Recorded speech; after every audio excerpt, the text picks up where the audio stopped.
I first met in person with Mary E. in the summer of 2007. I had arranged with her husband of 15 years, Terrence, to see her for an interview. Mary had initially agreed, since I was not a newsman but rather an amateur writer gathering information for a few early college assignments, and if all went according to plan, some pieces of fiction. We scheduled the interview for a particular weekend when I was in Chicago on unrelated business, but at the last moment Mary changed her mind and locked herself in the couple's bedroom, refusing to meet with me. For half an hour I sat with Terrence as we camped outside the bathroom door, I listening and taking notes while he attempted fruitlessly to calm his wife. The things Mary said made little sense but fit with the pattern I was expecting. Though I could not see her, I could tell from her voice that she was crying, and more often than not, her objections to speaking with me centered around an incoherent diatribe on her dreams, her nightmares. Terrence apologized profusely when we ceased the exercise, and I did my best to take it in stride. Recall that I wasn't a reporter in search of a story, but merely a curious young man in search of information. Besides, I thought at the time I could perhaps find another, similar case if I put my mind and resources to it. Mary E. was the system operator for a small Chicago-based bulletin board system in 1992 when she first encountered Smile.jpg, and her life changed forever. She and Terrence had been married for only 5 months. Mary was one of an estimated 400 people who saw the image when it was posted as a hyperlink on the BBS, though she is the only one who has spoken openly about the experience. The rest have remained anonymous, or are perhaps dead. In 2005, when I was only in 10th grade, Smile.jpg was first brought to my attention by the burgeoning interest in web-based phenomenon. Mary was the most often cited victim of what is sometimes referred to as Smile Dog. The being Smile.jpg is reputed to display. What caught my interest, other than the obvious macabre elements of the cyber legend and my proclivity towards such things, was the sheer lack of information, usually to the point that people don't believe it even exists other than as a rumor or hoax. It is unique because though the entire phenomenon centers on a picture file, that file is nowhere to be found on the internet. Certainly many photo-manipulated simulacra litter the web, showing up with the most frequency on sites such as the image board 4chan, particularly the LXL-focused paranormal subboard. It is suspected these are fakes because they do not have the effect the true Smile.jpg is believed to have, namely sudden onset temporal lobe epilepsy and acute anxiety. The purported reaction in the viewer is one of the reasons the phantom-like Smile.jpg is regarded with such disdain, since it is patently absurd. Though depending on whom you ask, the reluctance to acknowledge Smile.jpg's existence might be just as much out of fear as it is out of disbelief.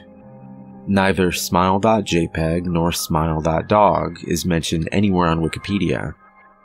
Any attempt to create a page pertaining to Smile.jpg is deleted by any of the encyclopedia's many admins. Encounters with Smile.jpg are the stuff of internet legend. Mary E.'s story is not unique.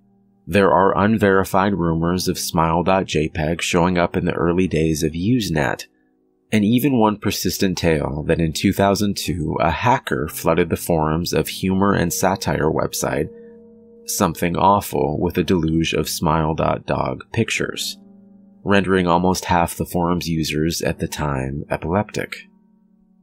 It is also said that in the mid to late 90s that Smile.jpg circulated on Usenet and as an attachment of a chain email with the subject line, "Smile, God loves you." Yet despite the huge exposure these stunts would generate, there are very few people who admit to having experienced any of them, and no trace of the file or any link has ever been discovered. Those who claim to have seen Smile.jpg often weakly joke that they were far too busy to save a copy of the picture to their hard drive. However, all alleged victims offer the same description of the photo.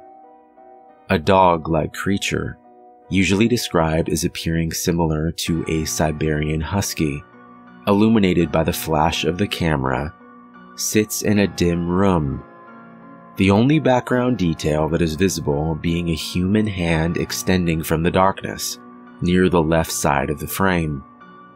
The hand is empty, but is usually described as beckoning. Of course, most attention is given to the dog, or dog creature, as some victims are more certain than others about what they claim to have seen.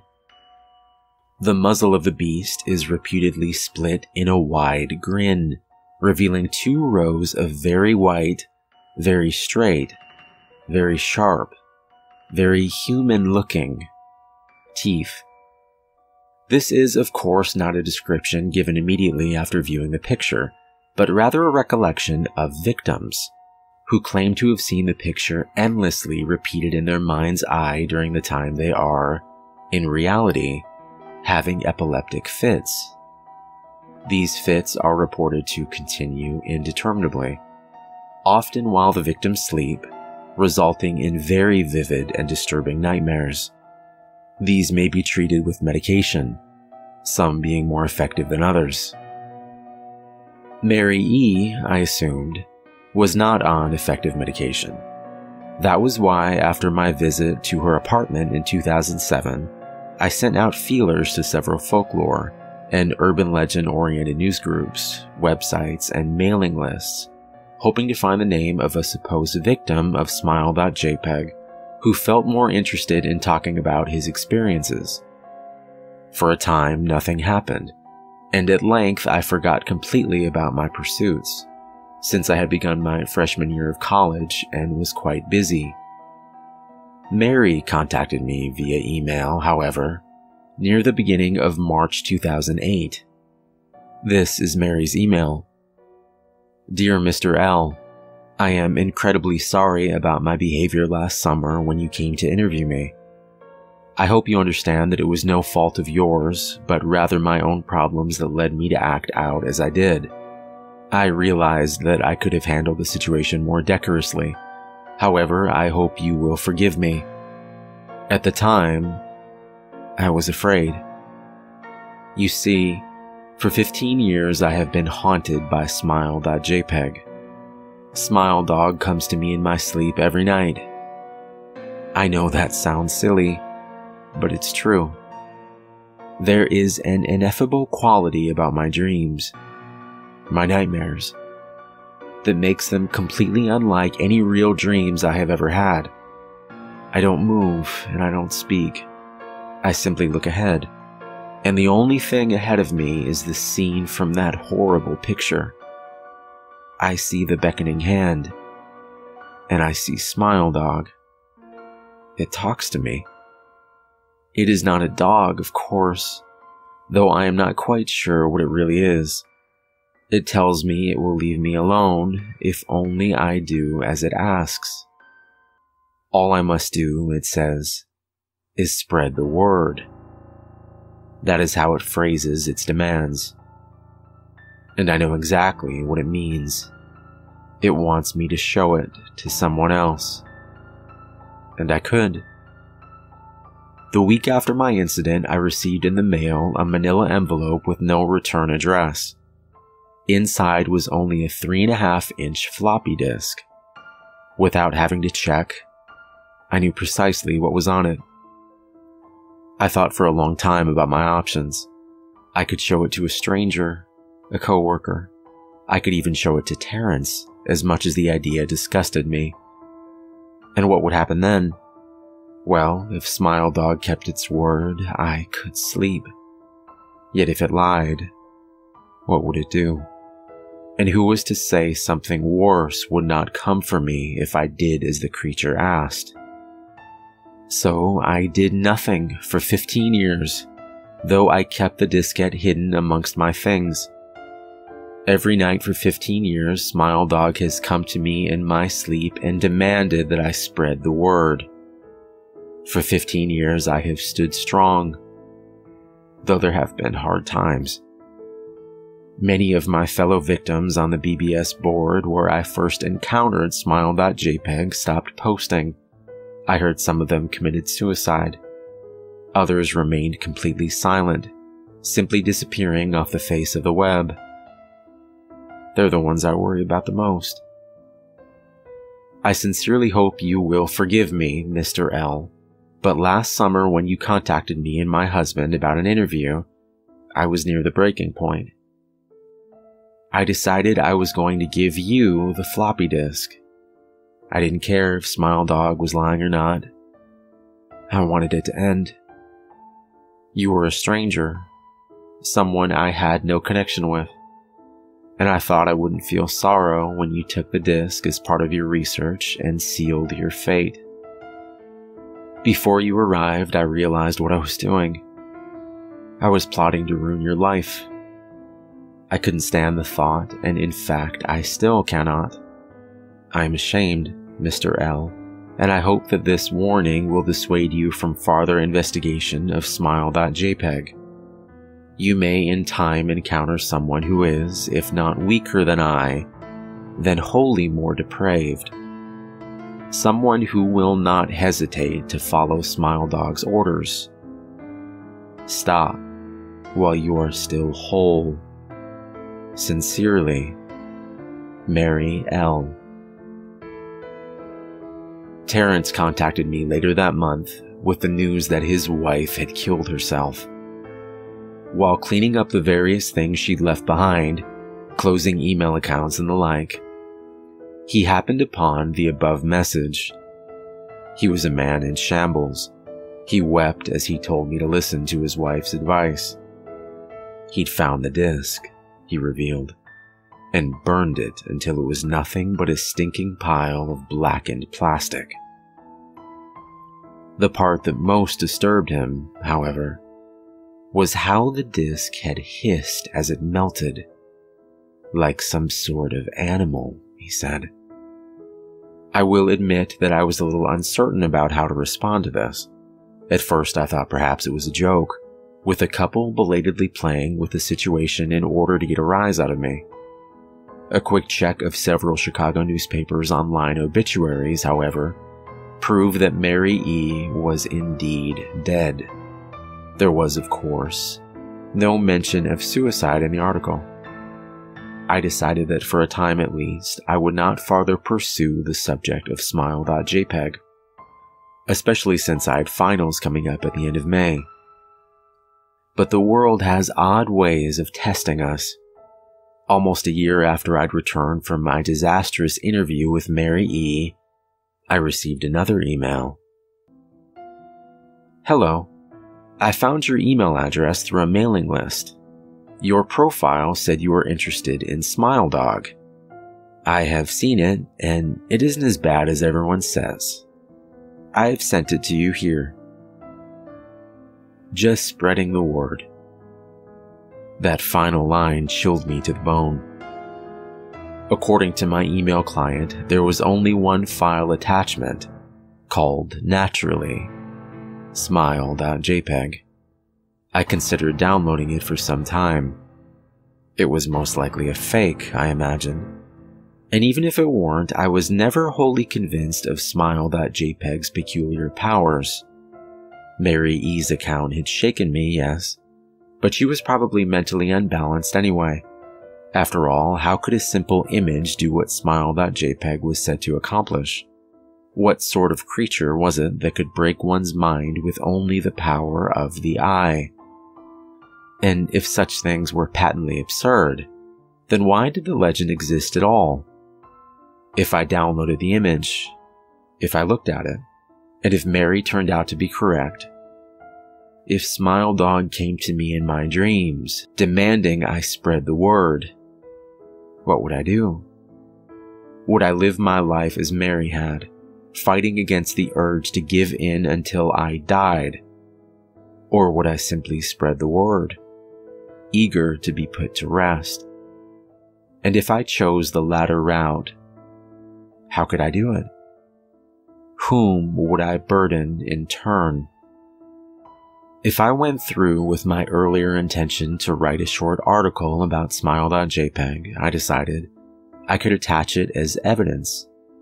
And anyone who read the article, anyone who took interest, would be affected.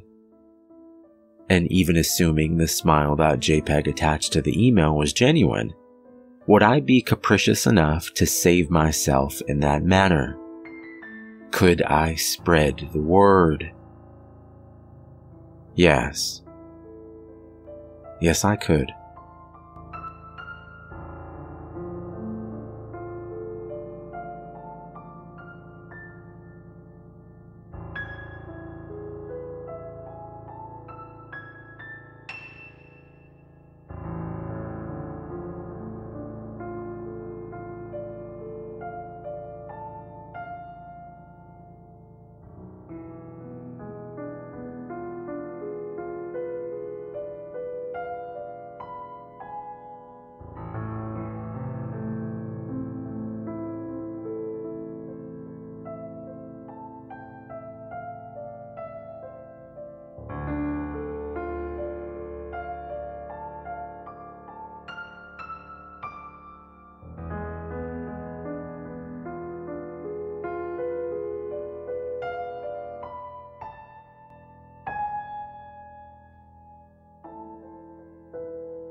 Nobody knows what rock bottom truly is until they've hit it. Being abruptly fired from a job you've worked at for the past 10 years, and then catching your girl cheating on you with your replacement really makes a man think. Hell, my student loans aren't even paid off yet. What a shit show this life is. After a rather boozy night that consisted of sending out about 4 dozen resumes and horrendously written cover letters, I passed out. When I woke up the next morning, I decided to at least try and make some money at home while waiting for an interview. At that moment, I thought that the best way to go about it was completing those internet surveys that yielded $5 Subway gift cards and other shit like that after about an hour of answering questions. I mean, I didn't have any other marketable skills that could have yielded immediate income. It was either that or wasting the day away playing computer games. At least I wouldn't have to pay for food. I did these surveys for about 5 hours before nearly passing out. It was way more excruciating than I'd originally anticipated. At the end of those 5 hours, I'd accumulated about $45 in cash and gift cards. $9 an hour. Not like I was making much more than that before. I was about to close my laptop up for the day and head to a bar in an attempt to drown out my melancholy when I first saw it. It shouldn't even have been noticeable, but for one reason or another, it was. At the bottom corner of the website that I was on existed a tiny, singular advertisement. Maybe it was the simplicity that got me. Plain black letters in a tacky font that read "Surveys for Cash" overlapped a completely white background. At least they were direct with the message. One more couldn't hurt, I thought. Might as well scrape together a little bit more booze money before heading out. I sat back down, clicked on the picture link, and prepared myself to grind through some more painstaking inquiries. The first few questions were simple enough. I guess they weren't really questions, but more data collection. My name, age, and occupation. I thought it was kind of weird that they also asked my height and weight, but it wasn't unheard of. The first real question was a different story, though. I must have stared at it, eyes wide and mouth agape, for God knows how long. What the actual hell? In plain English, this is what popped up on my screen. How strong is your urge to currently look behind you? There were 5 options below, ranging from not at all to overwhelming. There was no feasible reason why I should have been afraid at that moment, but I was. I tightened my breathing, trying to make out any subtle noises behind me. There were none. After maybe about 5 minutes, I worked up the courage to look. There was nothing. I sighed in relief and scoffed at myself at the same time. This must have been some kind of joke. However, I decided to entertain it, answering neutral and clicking on to the next question. This is what it read. Why would you look behind you? I smirked. Funny. Before simply typing in a I don't know in the response box and once again clicking next. This was the third question. You're on a plane. Apart from you, there is only one passenger who is sitting somewhere behind you. At some point, you get up to go to the washroom and find that the man is gone. You check to see if he's in the only bathroom on the plane, but he isn't. What do? Again, I must have stupidly stared at it for nearly 10 minutes. Was this some kind of obscure personality test? I mean, it must have been, right? Right? I put the same answer that I used for the last question. I don't know. It was true. I didn't know. How was I supposed to answer this shit? I click next again, now more intrigued than anything. The fourth question went like this. You wake up in woods unfamiliar to you. It's nighttime, and the moonlight provides you with only slight visibility. About 30 feet away from you, there is a small, dimly illuminated cabin. The door is open, and a smiling woman is motioning for you to come in. Do you go? Explain why. The question wasn't necessarily weirder than the last one, so my conjecture that this was some kind of odd personality test was still feasible. I actually made an attempt to answer this one, something along the lines of going into the cabin because there's simply nowhere else to go. Once again, I click next. Probably shouldn't have. The questions started getting really messed up. They weren't too gory or explicit, not anything like that. They were just stranger, weirder, more psychologically disturbing. If you're wondering why the hell I kept going, I can't really give you an explicit answer to that. I just felt like I had to. It was an esoteric, creeping sensation that I can't quite explain away. But I could never shake it, so I just went on. Some of the questions that stood out were, suppose that you wake up one night to find an elevator in your house. During every midnight after that, it opens up for 5 minutes, revealing an exact copy of yourself that gets progressively more injured as time goes on. Do you keep living like this? Or do you enter the elevator once and end it all? And you're in a hotel room but are awoken by a rapid knocking at your window. You peek through the blinds, seeing what appears to be a man missing both his eyes. He puts his mouth to the glass and tells you to kill the woman in the bathroom immediately. Do you listen to him? This was one of my least favorites. You are watching home videos with your mother. One of the tapes include footage of her being murdered by a masked intruder. Your mother simply laughs at this footage without saying anything. In your opinion, is this a cause for concern? In addition to this insanity-inducing shit, there were some rather disconcerting events happening in real life as well. I received a knock at the door about 30 minutes in. I look through my peephole to find a guy standing there, frantically shaking his head and mouthing no, while making direct eye contact with me. He looked terrified. Obviously, I didn't open up. I received about 10 phone calls from somebody named the Auditor on my caller ID.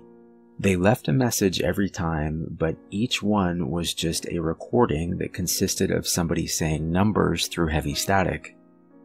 Actually, it sounded more like screaming now that I think about it. About an hour into this thing, I was on the verge of a mental breakdown.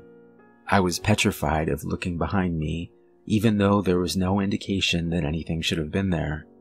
I heard some soft scratching coming from my vent at one point. So I moved my couch under it. Eventually, I reached what appeared to be the end of the survey. However, it wasn't a question.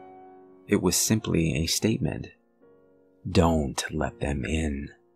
They're not to be trusted. Almost as if it were on cue, I heard more knocking at my door about 5 seconds after reading this. As slowly and silently as I could, I moved over and looked through the peephole once again. It was a different person than the one I'd seen earlier. She was a woman looking to be in her mid-20s. She was wearing a thick blazer despite it being around 90 Fahrenheit outside. She was also wearing sunglasses, so I could never tell where she was actually looking. She eventually took a piece of paper out of her pocket and slipped it under the door. I read the note. It's lying. Leave your apartment immediately. It's been about half an hour since. I can't bring myself to look at the computer screen nor at the woman outside. She's still there. I can see the shadows of her feet from underneath my door. I heard my bedroom window open a few minutes ago, but I've since jammed the door shut with a chair. I can hear some kind of distorted muttering coming from behind it now. Maybe rock bottom wasn't so bad. But what the hell am I supposed to do here?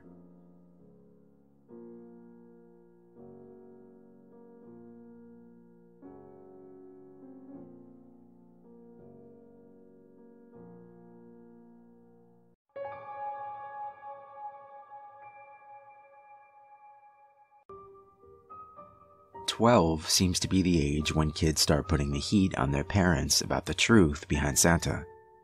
I was certainly no exception to this rule. How were Santa's elves able to make that video game I wanted in their workshop? I thought Nintendo owned Mario.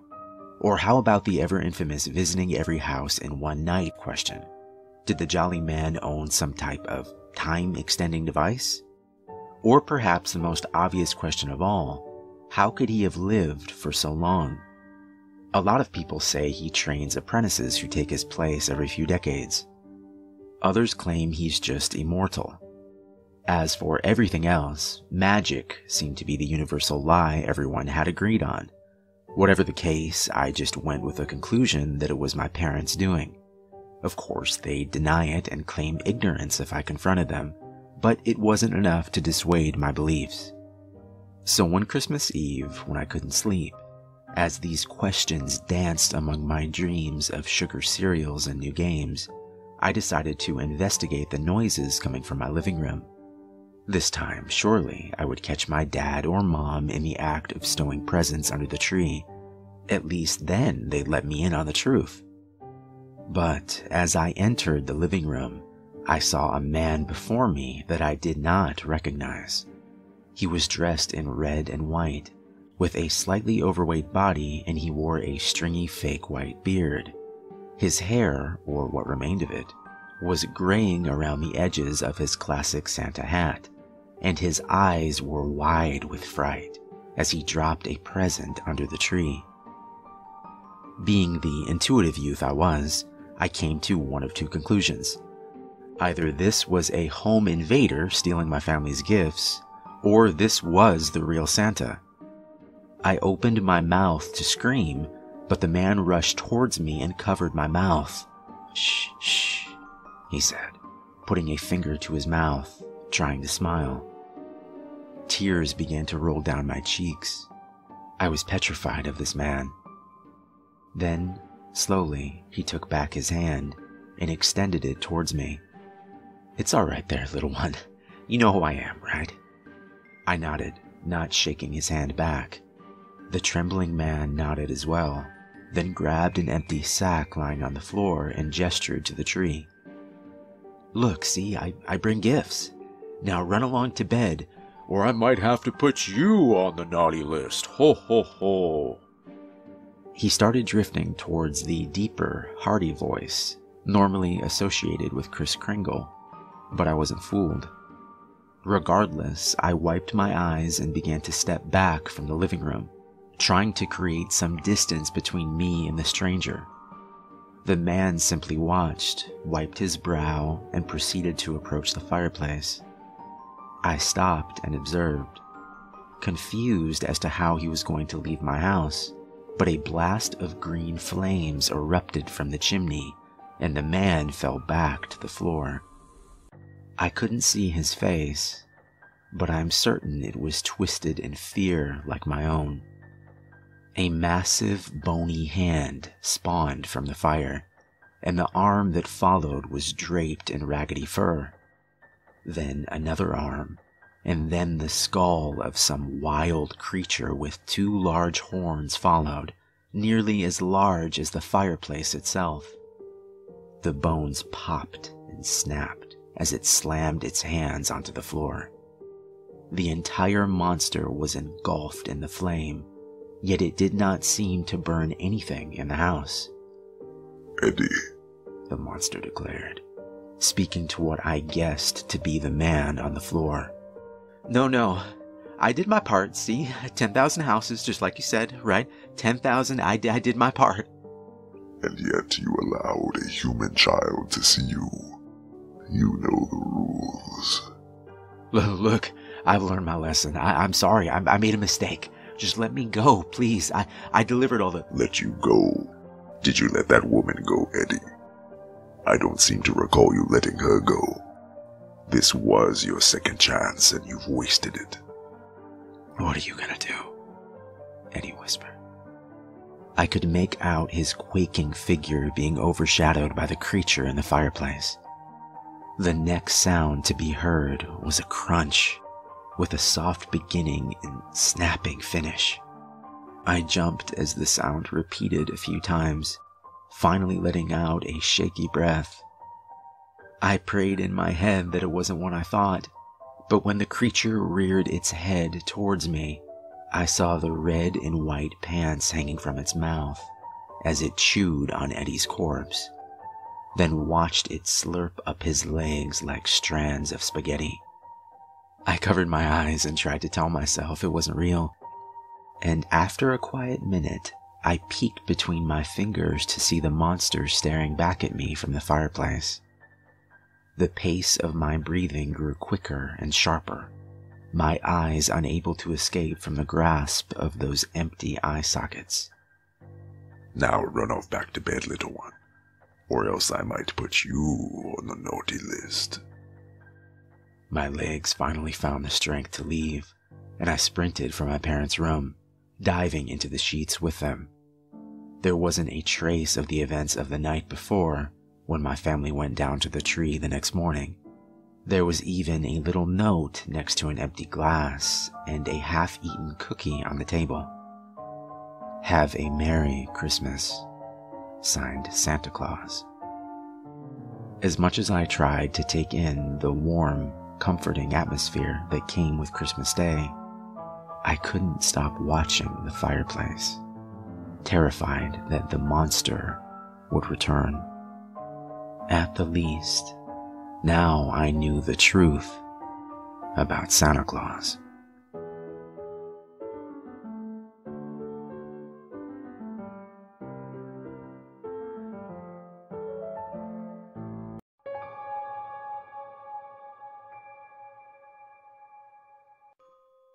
I work at a gas station in rural Pennsylvania.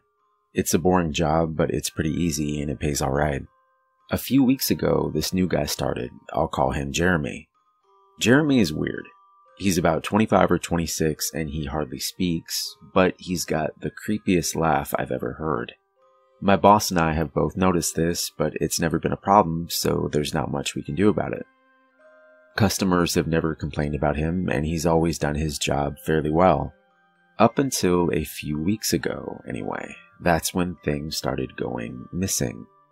Employee theft can be a problem at any business that sells consumer goods, and there's only one person working at a time at this gas station. It's a pretty small place. About 2 weeks ago, my boss started noticing that we were short on motor oil. At first, it was a few containers at a time, then entire shelves and boxes from the back room. Pretty soon, entire shipments would be gone the day after we got them, and it would always be right after Jeremy's shifts. My boss has checked the security camera tapes from every single night he worked, but he could never catch him in the act. Jeremy would lock up at closing, then the motor oil would be gone the next day. My boss usually takes the tapes home with him to try and catch Jeremy stealing, but his daughter had a softball game last night, so he asked me to watch the tape for him. He offered to pay me overtime under the table, so obviously I took that offer. There are 3 cameras, so he gave me 3 different tapes to check. I figured it would be a long night, but I'm trying to save up for vacation, so I really needed the money. I took the tapes home, popped them in an old VCR, and sat back. 2 days ago, the last time he worked, Jeremy started at 4 p.m. Everything seemed pretty normal at first. He counted up his drawer, switched off with the girl who was working before him, and waited for a customer.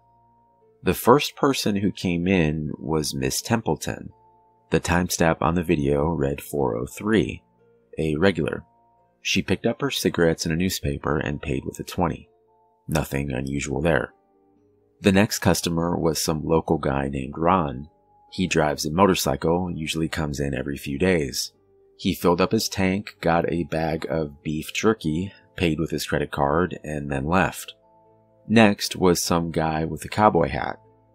I'd never seen him before, but we get plenty of strangers passing through, just like at any gas station. He got $40 worth of diesel fuel, paid with a $100 bill, and went on his way. I sat back and sighed.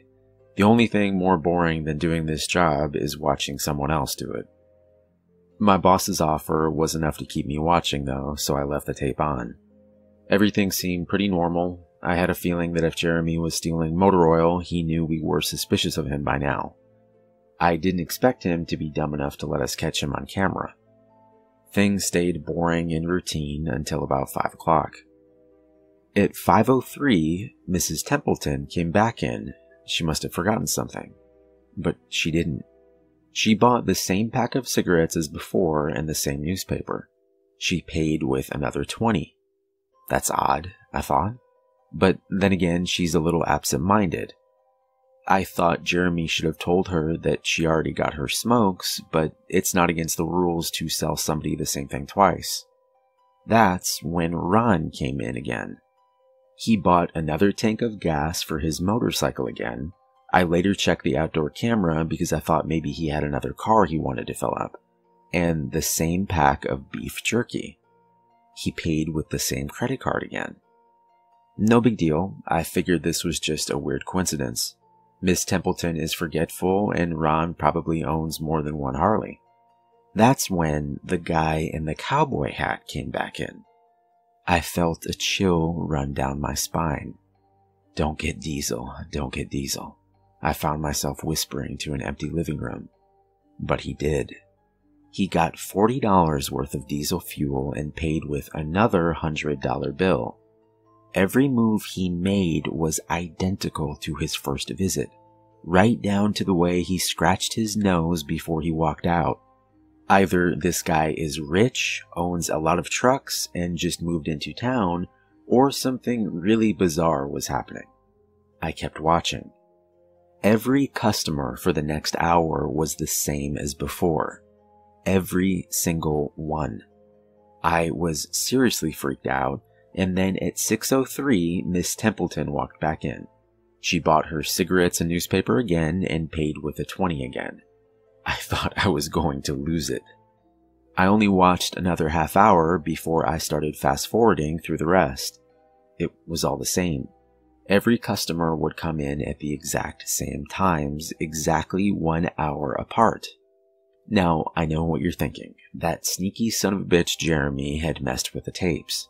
He had run a loop of his first hour of business over and over. That wasn't the case. There are windows around the cash register area that the camera covers, and I watched the sunlight fade as time ran on.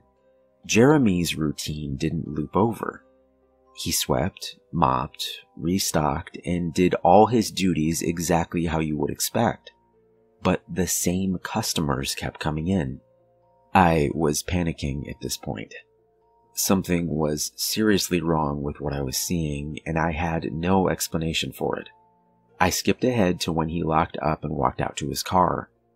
He hadn't stolen anything, but I kept watching just to make sure. I fast-forwarded one last time to about midnight. At exactly 12:03, out of nowhere, Jeremy's face pops up on camera. I don't mean he moved his head into view. I mean that 1 second the store was empty, the next second his face was all I could see. He wasn't looking at the camera, he was looking at me. I was sure of it. I screamed and fumbled for the remote. By the time I grabbed it, he was gone. One frame he was there, the next he wasn't. My hands were shaking like crazy, but I popped in another tape. The other indoor camera shows the back area by the cash register, and I would be able to see how he got up to put his face in the camera like that. I skipped ahead to 12:03, but there was nothing. I would have been able to see him standing on a chair or something on this tape, but he wasn't there. I didn't see him enter the store at all after he left. It's like he really wasn't there. He doesn't know the security code, and no alarms were triggered that night after he locked up. What I did see, however, was that at 12:03, the motor oil vanished off the shelf. All of it. Same as Jeremy's face. 1 second it was there, and the next it wasn't. I turned the tape off and went to bed, but I didn't get a wink of sleep. My body is exhausted right now, but my mind is racing. That tape was undoubtedly the creepiest, most disturbing thing I've ever seen in my life. I work in a few hours. My boss asked me to bring the tapes back in and let him know what I found. But really, what the hell am I going to say? Jeremy works the night shift tonight, directly after me, and the plan is for my boss to come in just before I leave and confront him with me, as I'm supposed to be the one who caught him stealing. I have no idea what I'm going to do. I suppose I'll have to show my boss the tapes, but I don't want to watch them with him. I never want to see something like that again. I can't get the image of Jeremy just smiling directly into the camera out of my mind. It was the creepiest look I've ever seen on another human being's face. Anyway, I'm gonna try again to get some last minute sleep before I have to go in and deal with this. I'll let you guys know what happens. Update, 2:49 p.m. Updating from my phone, apologies in advance for errors. My boss just finished watching the last of the tapes. I told him what to expect, but you can't really prepare someone for something like that. He's scared shitless. I still am too. And Jeremy is due to come in at 4. We've got a little over an hour to get our shit together, but neither of us knows what to say to him. Maybe he's just some jacked up guy who likes to steal motor oil and scare the shit out of people. Or is he something else? I don't know if this is crazy, but does anyone think he could have anything to do with the time loop? My boss said he never noticed anything like that in the other tapes, but the way he popped up in this one made me think he knew I would be watching. It's like he wanted me to see what he could do. Like he was showing off or something. The way he smiled into the camera was like a little kid showing you a sandcastle they just built or something. I don't know. I probably sound crazy. I sure feel the part. I'm going to talk to my boss some more. We have to calm ourselves down and figure out how to handle this. I'll update again tonight, but I have a really bad feeling about how this is going to play out. Update 4:33 p.m. No sign of Jeremy. Tried calling him, but his phone has been disconnected. We're calling the police. Update 5:33 p.m. No sign of Jeremy. Tried calling him, but his phone has been disconnected. We're calling the police. Update 6:33 p.m. No sign of Jeremy. Tried calling him, but his phone has been disconnected. We're calling the police. Update 7:33 p.m. No sign of Jeremy. Tried calling him, but his phone has been disconnected. We're calling the police. Update, 8:33 p.m. No sign of Jeremy. Tried calling him, but his phone has been disconnected. We're calling the police. Update, 10:58 p.m. Holy shit. Holy shit, holy shit, holy shit. I just got home and saw my previous updates. Things make less sense now than ever. Here's what I can tell you. I went to work, Jeremy never showed up, my boss and I decided to call the police, as you're well aware. When I picked up the phone to call, though, the sun went out. I shit you not, that's what I thought happened. Apparently I blacked out for exactly 5 hours, because when I looked at the clock, it was 9:33. I think I got stuck in Jeremy's time loop, and then I snapped out of it at the exact point I blacked out, if that makes sense. But that's when things got really weird. My boss was right next to me when I blacked out, ready to corroborate my story to the cops. When I came to, the phone was in my hand, but it was dead. Not even a dial tone. My boss was still right there, but he wasn't moving. He was standing up, but frozen.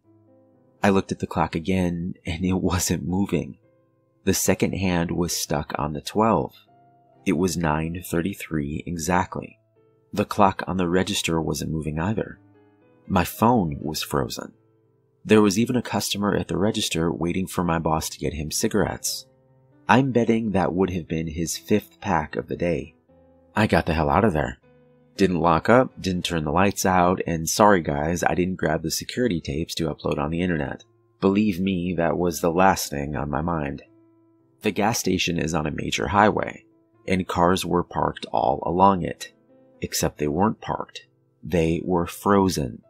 The people inside were sitting still like wax statues. I got in my car and prayed that it would start. Thankfully it did. About halfway home, time started up again. The static from the radio turned into music like it's supposed to be, and from what I could tell by listening to the host talk in between songs, no one noticed the time freeze, or whatever it was. I was the only one. Well, I'm sure Jeremy noticed as well. I still have no clue where he is or what he's doing. I'm hiding in my room and calling the police again in the morning. I don't know if I ever got through to them before, or if I did, whether they took me seriously. I'm scared for my life at this point. I'll update tomorrow, if I can. Final update, 10:33 a.m. I finally fell asleep last night around 4. I have no idea how I did it. I guess exhaustion finally got the best of me. This morning, I woke up to my phone ringing. It was my boss. He'd been calling me since about 6. He woke up when time turned back on last night and immediately called the cops. They came by to see what was wrong and he told them everything. The police around here are all small-time guys. They were more concerned with the missing motor oil than anything, but my boss figured he would take it as long as he had their attention. They decided to go looking for Jeremy. We keep all our employees' applications on file, and since Jeremy just started working here, his was easy to find. They checked the address on it and headed over to his house. You're not going to believe what they found. The address Jeremy listed on his application was an empty lot, or at least now it is. There used to be a house there, but it burned down in 1993. Being a small town, almost everyone remembers that fire. A family of 4 used to live there way back when. Rumor has it that they had an estranged son who they never really talked about, but I can't say for sure if that's true. What I can say is true is that after an insurance investigation, the fire was ruled an arson. The entire house was soaked in oil and torched with a Molotov cocktail. The entire family was sleeping when it happened. None of them survived. They never caught the guy who did it. Rumor has it that when they tried to contact the estranged son, no one could find him. Anyway, my boss called and told me this, and I freaked out. Then he asked me to come to the gas station. "What, are you crazy?" I said. But he assured me that the cops were there with him. Then he dropped a bomb. The FBI were also in town and they were going to talk to me one way or another, so I might as well come in. It was about 7:15 and I wanted to go back to bed, but I figured I wouldn't be able to sleep much more anyway, so I went down. 4 men in suits greeted me and told me to have a seat. We went over everything 2 or 3 times until they got all the details down. I told them about Jeremy, the security tape, last night at work, everything. Finally, after I finished, one of the agents said, "Oh Christ, we've got another one on our hands." Then they made me sign a bunch of papers saying I wouldn't tell anyone about what happened, so I can't say much more. I might be breaking the law just by posting this. So now I'm home. I'm not sure what to do with myself. That agent's words when I told him the story are going to haunt me the rest of my life. Anyway, I've got to go. I have some errands to run today, and then I have to go into work to pick up some tapes. My boss and I think this new guy Jeremy, who's a complete creep, is stealing motor oil, and I have to watch the security footage to see if I can catch him doing it. I have better things to do, but my boss is paying me overtime, under the table, and I'm trying to save up for a vacation, so I could really use the money. It should be pretty simple. The oil always goes missing right after his shifts. I figure I'll just watch the tapes, catch him in the act, and that will be that.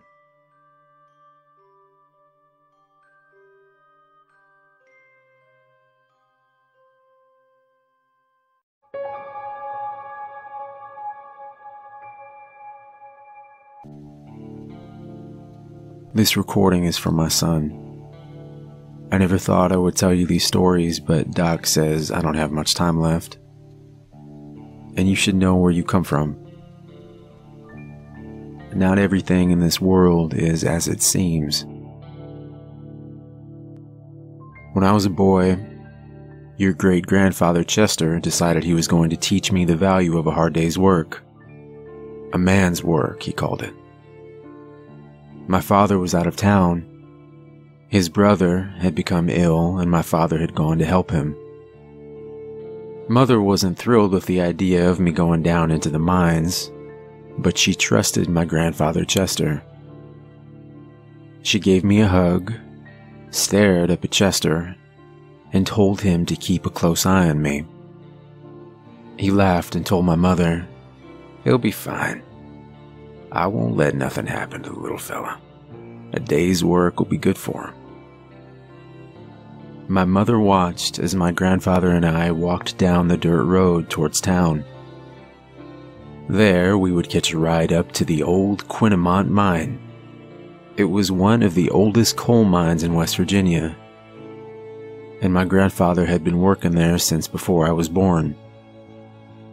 Asking him if it was safe, he chuckled and replied, "Nothing in this life is safe, but you're my blood, and while I'm still breathing, I'll always protect you." He put his hand on my shoulder and smiled as we walked towards the elevator. "We were waiting on you," a friend of my grandfather said. A big man whose name I can't remember stood outside and closed the sliding grate, securing the elevator. With a clattering, the elevator lurched, then began its squeaky descent down into the earth. As the cage was lowered, I watched the rocky walls. They seemed to rise up slowly towards the surface. Looking around, I noticed there were 4 of us in total. My grandfather, another strong-looking man named Williams, and a tall young man in his early 20s. I think his name was Johnny. They all carried a wooden pickaxe and wore shiny helmets with a light on top. Adjusting mine, my grandfather fit the strap tightly under my chin. "Make sure you keep that on," he said. Finally, with a loud jolt, we reached the bottom.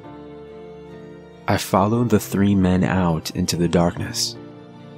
The walls were lined with lights every 15 feet or so, but it was still very dim. People that have never been down that far don't understand what real darkness is.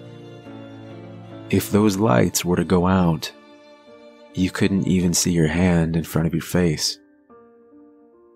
There were two main tunnels. Williams and Johnny took the one to the left, and my grandfather and I went to the right. As we walked, I noticed cracks and crevices on the far side of the wall. Some were 6 feet wide at the bottom. I tried to see how far back they went, but I could only see darkness. I wondered if anything could live down here, so far down. My grandfather gave me a wink and nodded towards the wall. "Start there," he said. Smiling back, I began to chip away.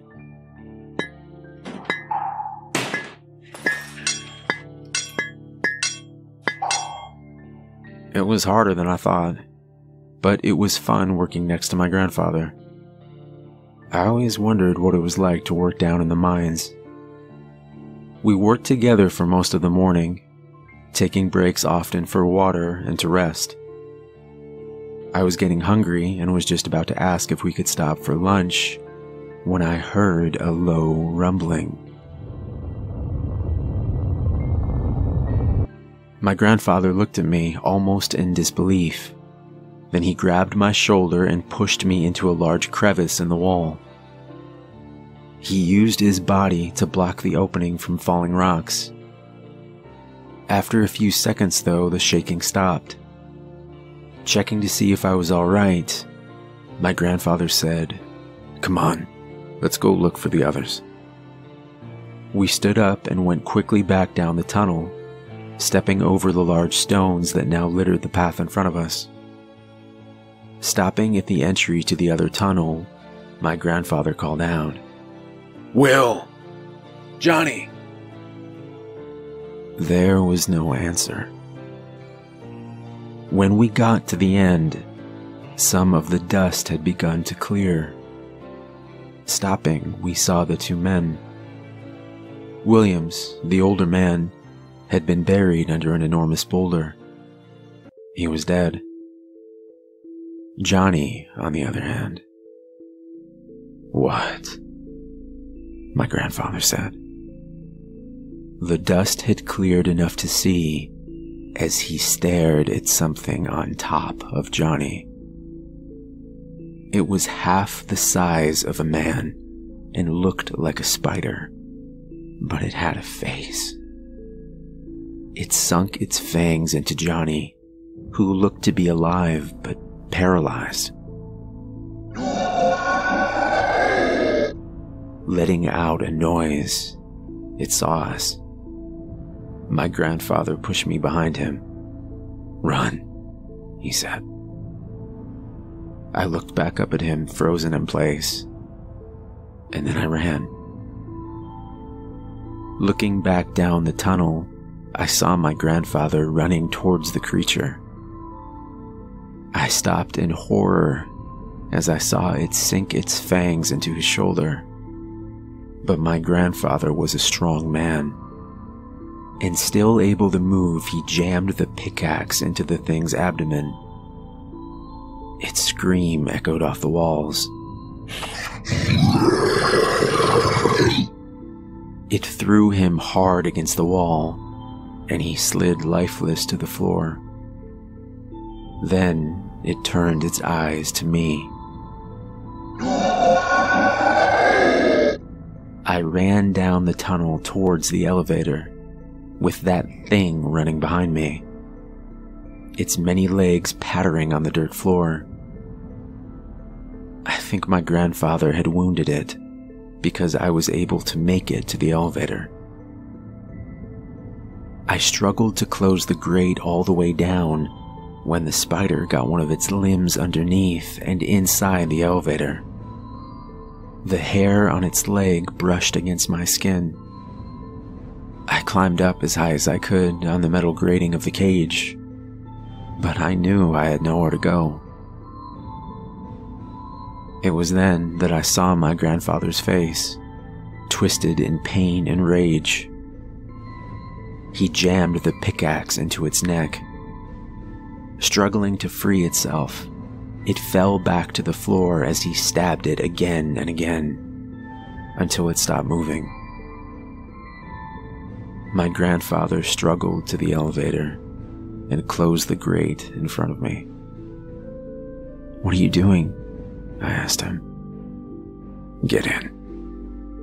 There's no time. I saw more of those things," he said.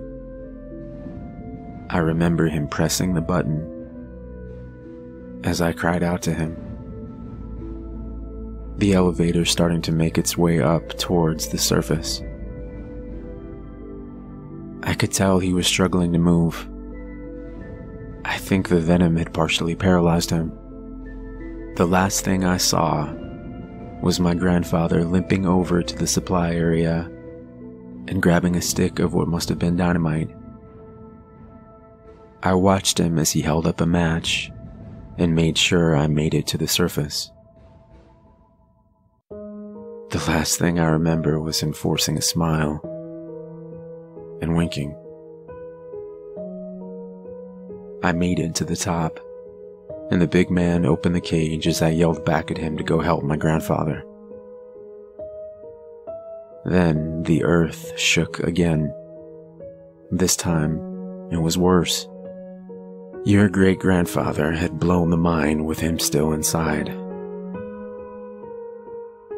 I told the truth about what had happened, what had been down there. I don't know if they believed me, but they never opened the mine again. The funeral was quiet, somber, and my mother held me close. I still think she believed me. Grandfather had been good to his word. He had kept me safe. I have a feeling he may have saved the whole town as well.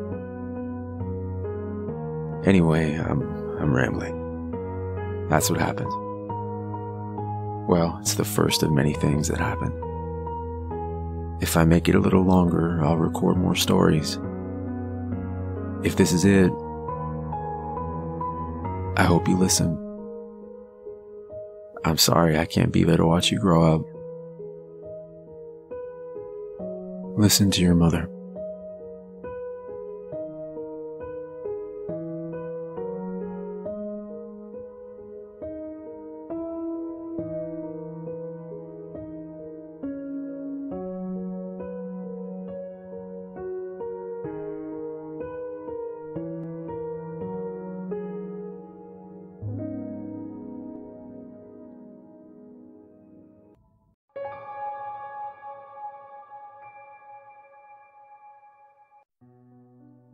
My name is Eric Williams, and I work as a political reporter in Washington, D.C. I cover Congress, the president, and whatever happens to be the trending topic of the day. I have a couple of sources that I trust and a few that I don't. But, as luck would have it, I have found that my most important source of reliable information turns out to be my dog, Applejacks. Let me back up a little. About 3 years ago, I was heading out of my apartment building to do a follow-up on a story, when I heard a rustling in the hedges that flank the wide stone steps by the entry. I figured that it must be the raccoon who had been getting into the dumpster, and I gave it no more thought. On my return trip at around 11 p.m., I was halfway up the stairs when I heard a low whine coming from the bushes. So I backed up and peered into the dark undergrowth till I spotted the reflection of two eyes looking back at me. They were a good 3 feet up from the ground, so I started to back up when I heard the unmistakable low thumping of a slowly wagging tail. "Hey there," I said in a calming voice. I moved back and sat down quietly on the bottom step. "You hungry, bud?" Unzipping my backpack, I fished around at the bottom, but all I could find was an energy drink and an old single-serving pack of cereal, Applejacks. I opened it and set it down on the step next to me. It took a few minutes, but then he slowly stepped out of the bushes and made his way cautiously towards the food. He was big, but I could tell he was less than a year old. He was rail thin and looked like he hadn't eaten in a while. Keeping one eye on me, he gingerly sniffed the Apple Jacks. Then hunger must have overtaken him and he wolfed down the cereal. He flipped the bag over with his nose, checking to make sure he hadn't missed any. Then he looked up at me. I let him sniff my hand and then slowly gave him a scratch behind the ears. Tail wagging, he climbed onto the same step that I was on. Then he sat down, leaning against me. And that was it. We've been together ever since. I looked online, checked the papers and the local bulletin boards for a few weeks to see if anyone was looking for him. After a while, I stopped checking. Soon, we settled into a routine. I took him out in the morning, then he slept for most of the day. In the evening, we went for a long walk in the park. The park we visit is sort of a dividing line between the very rich section of town and the slightly run-down section where my apartment is located. It's a huge park that goes on for miles, with a small river running along the length of it. There is plenty of room for him to chase a ball or run around with other dogs, but it quickly became apparent to me that Jax didn't like the company of other dogs. He wasn't aggressive, he just completely ignored them. They would approach him, tail wagging, wanting to play, but he kept his eyes on me. Along the river there were several old stone bridges and he loved to run down them, 1,000,000 miles an hour, race across, then turn around and run back to me. This ritual would be repeated at every bridge. I would stand there laughing, urgently calling him back, as if it was a life and death situation. Sometimes he was a little late with the brakes and he would plow into me, landing us both on the ground. Then, one particular Tuesday evening at the park, he crossed the bridge and stopped on the far side. He stood there looking into the woods. He glanced back as if to tell me something. Then he headed straight for the woods. I called, but he kept going.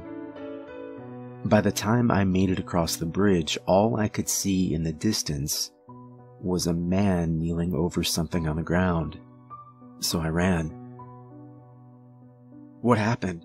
I called out. As I approached, I saw the man had tears in his eyes. There was a golden retriever on the ground in front of him, and Jax was laying with his head on top of the dog's chest. "Did he hurt your dog?" I asked. "No," the man said. "I think he saved him. My dog was having a seizure. They're usually quick to stop if I can calm him down, but this time it wouldn't stop. Not until your dog came and laid down next to him. It seemed to calm him." "Will you be able to get him home?" I asked. "Yes, I'll carry him. We live just over there." He pointed at a large house up on the hill. "Well, I better get him home. Thank you."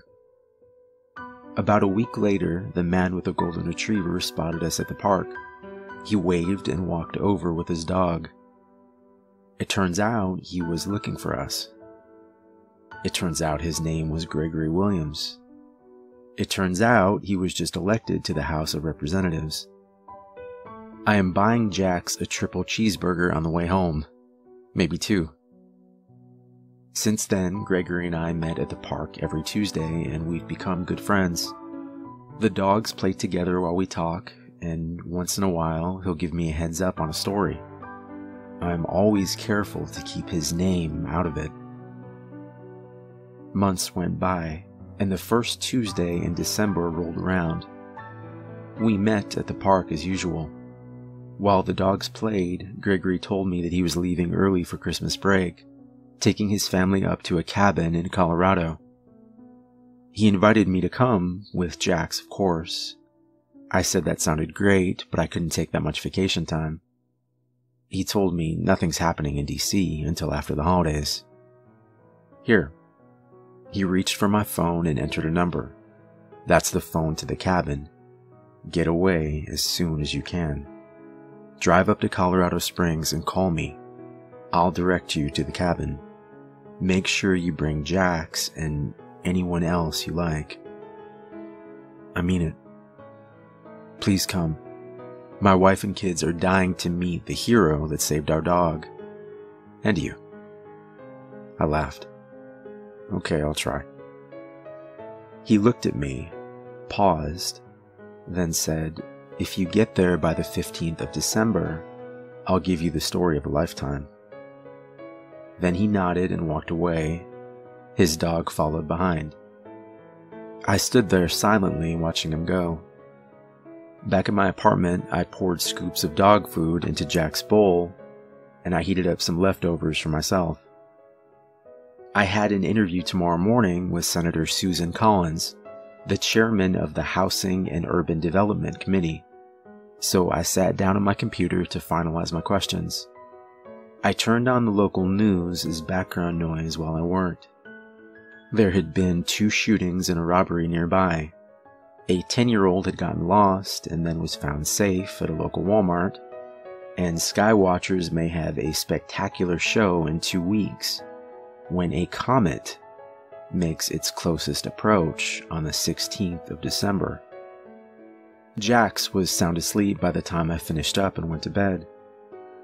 I awoke in the morning to a soft beep of a message left on my phone. It was the senator's secretary canceling today's meeting. I called her office to reschedule, but there was only a recorded message saying the senator's office was closed for the holidays. With the morning off, I took Jax for a leisurely walk. Then I caught the train to the Capitol building. I walked over to the congressional offices to see if I could gather some info on an upcoming vote. The guard checked my press ID and nodded. I walked down the quiet hallway to the elevator. Stepping out on the 4th floor, I turned right and stopped. Ahead of me was a long hallway. There must have been 20 small offices. Every door was closed. Lights off. This was very odd, so I got back in the elevator. Stopping at every floor to check, the entire building was completely empty. This just doesn't happen. There are always congressional staff milling about. On my way out the door, I asked the guard what was going on. He just shrugged and said, "No idea." Grabbing a coffee from a nearby street vendor, I sat down at a bench overlooking the main walkway. Taking out my phone, I called my list of political contacts one by one. Either there was no answer, or a message was left saying, "I'm sorry, the office is closed for the holidays." The Congress was slated to work until December 21st. Votes were scheduled for each day. This just doesn't happen. I sat there thinking, vaguely aware of the tourists passing by. A family with 2 kids sat down on the bench next to mine. The kids were asking their dad, "Will we be able to see it?" "Yes," their dad answered. "You might not even need a telescope." Suddenly, I got this vision of thousands of people gathering with binoculars, having comet-themed parties. All the while, silent doom approached. Tossing my coffee into the garage, I headed for the train. I arrived home, took Jax out for a quick walk, and then sat down at my computer. What should I even look for? Impact? No, too many amateur astronomers out there. The news of a catastrophic impact would get out to the public. I spent the next week and a half achieving little to no results. Nothing in the news but excitement over the easily visible approaching comet. I even checked the conspiracy websites, but found nothing out of the ordinary. It was around 11 p.m. when it finally occurred to me that I should stop looking in the present and try looking into the past. I typed in the history of comets. Comets shed a lot of debris, pieces of which can slam into Earth. Comets can cause an air burst, igniting entire forests. They can also produce a high-altitude haze of particles. A comet is linked to the Justinian plague in 541 AD. It was the first recorded instance of the Black Plague in Europe, when cities struggled to clear the streets of the dead. There was the Comet of the Black Death in 1347. During the winter of 1664, a bright comet was seen in the London sky. The Great Plague ravaged England for the next 2 years. I stopped reading, and I realized that if something was coming, Washington was the last place I wanted to be. It was 1:15 midnight, the early morning of December 15th. If I threw my stuff in the car and drove straight through to Colorado Springs, with a little luck, we could make it. I looked over at Jax. Want to go for a ride?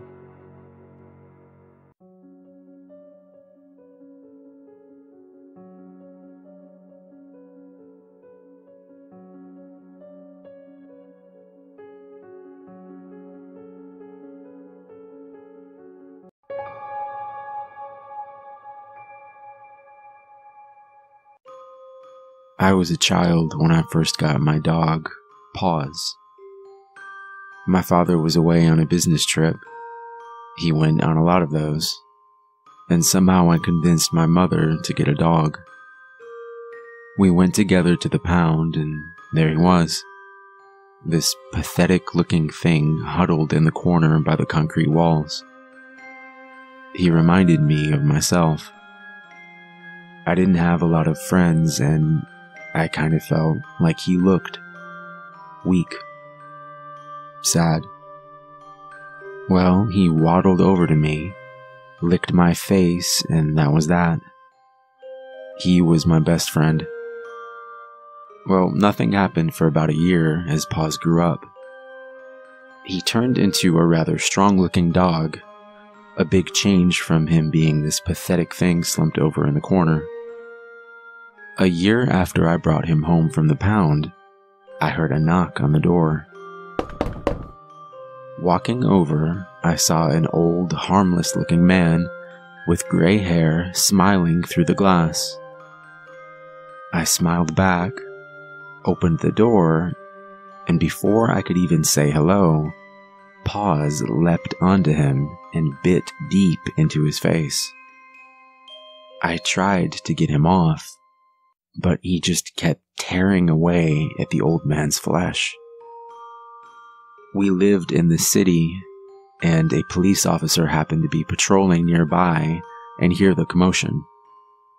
He took out his gun to shoot Paws, but I screamed and leapt in front of him, shielding him from the officer. The policeman yelled at me to get out of the way, but I loved that dog. The officer kicked Paws off the old man, and my dog cried out in pain. Then, something strange happened. As the officer knelt down to help the old man up, we saw something on the ground next to him. A human ear.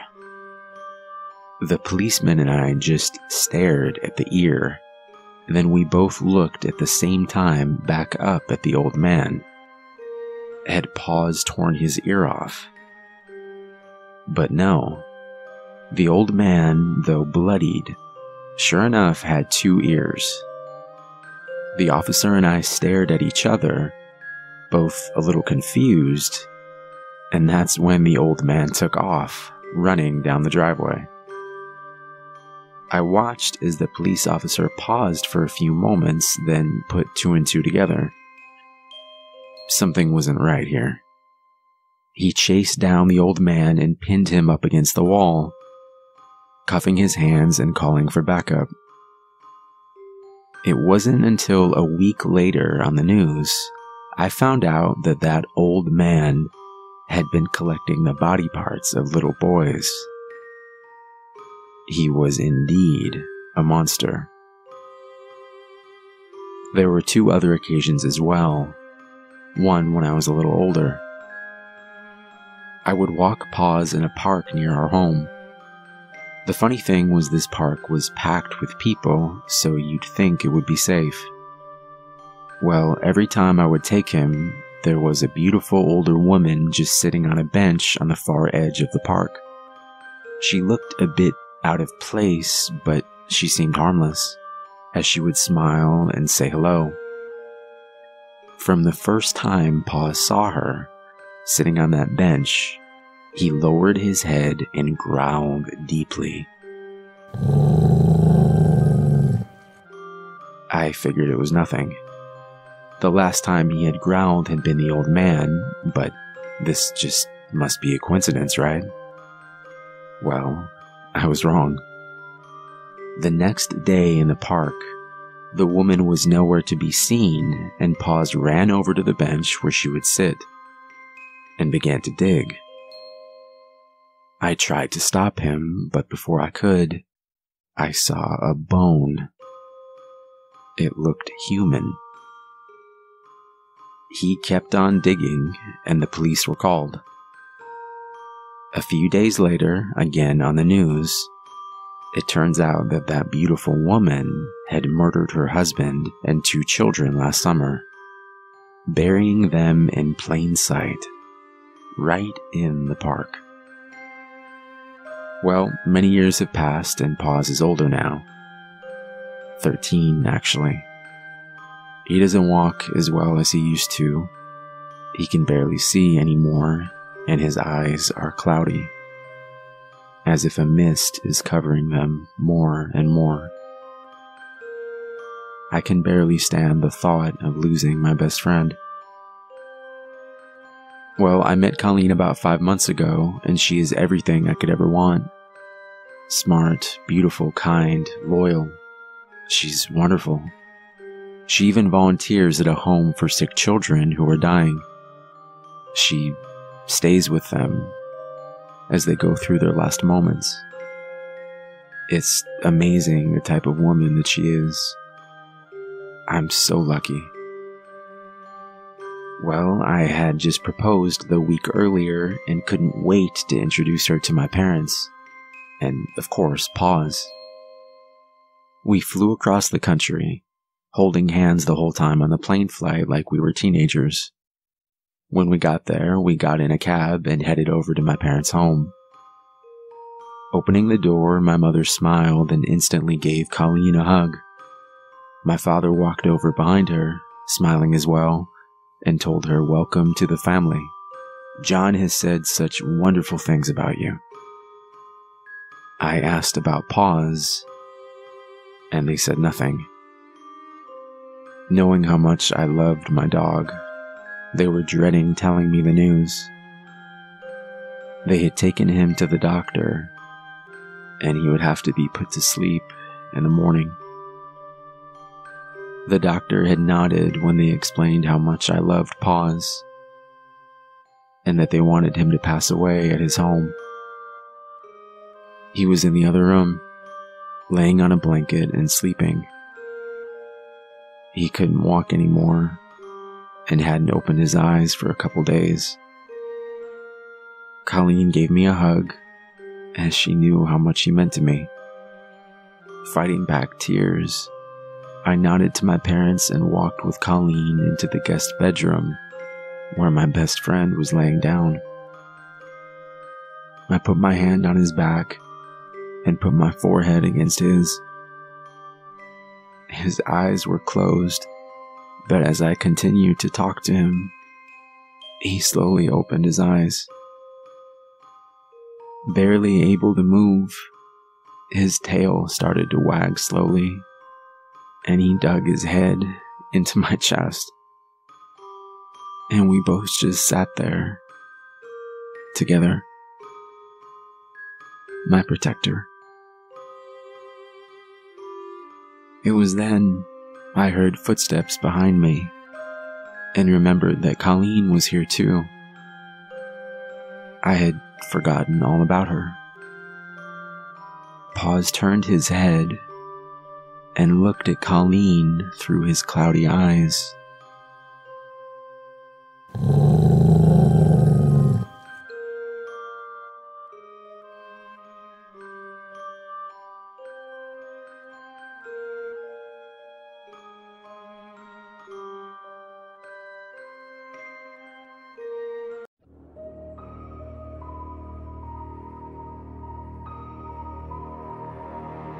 I am recording this in case I don't make it back. At least there will be some record. Maybe you will have a chance. My name is David, and I've been working as a detective for 12 years. I'm good at my job. I even have a 95% clearance rate. That means that I've solved over 90% of my cases. The national average is 43. My nickname at the department is the Preacher.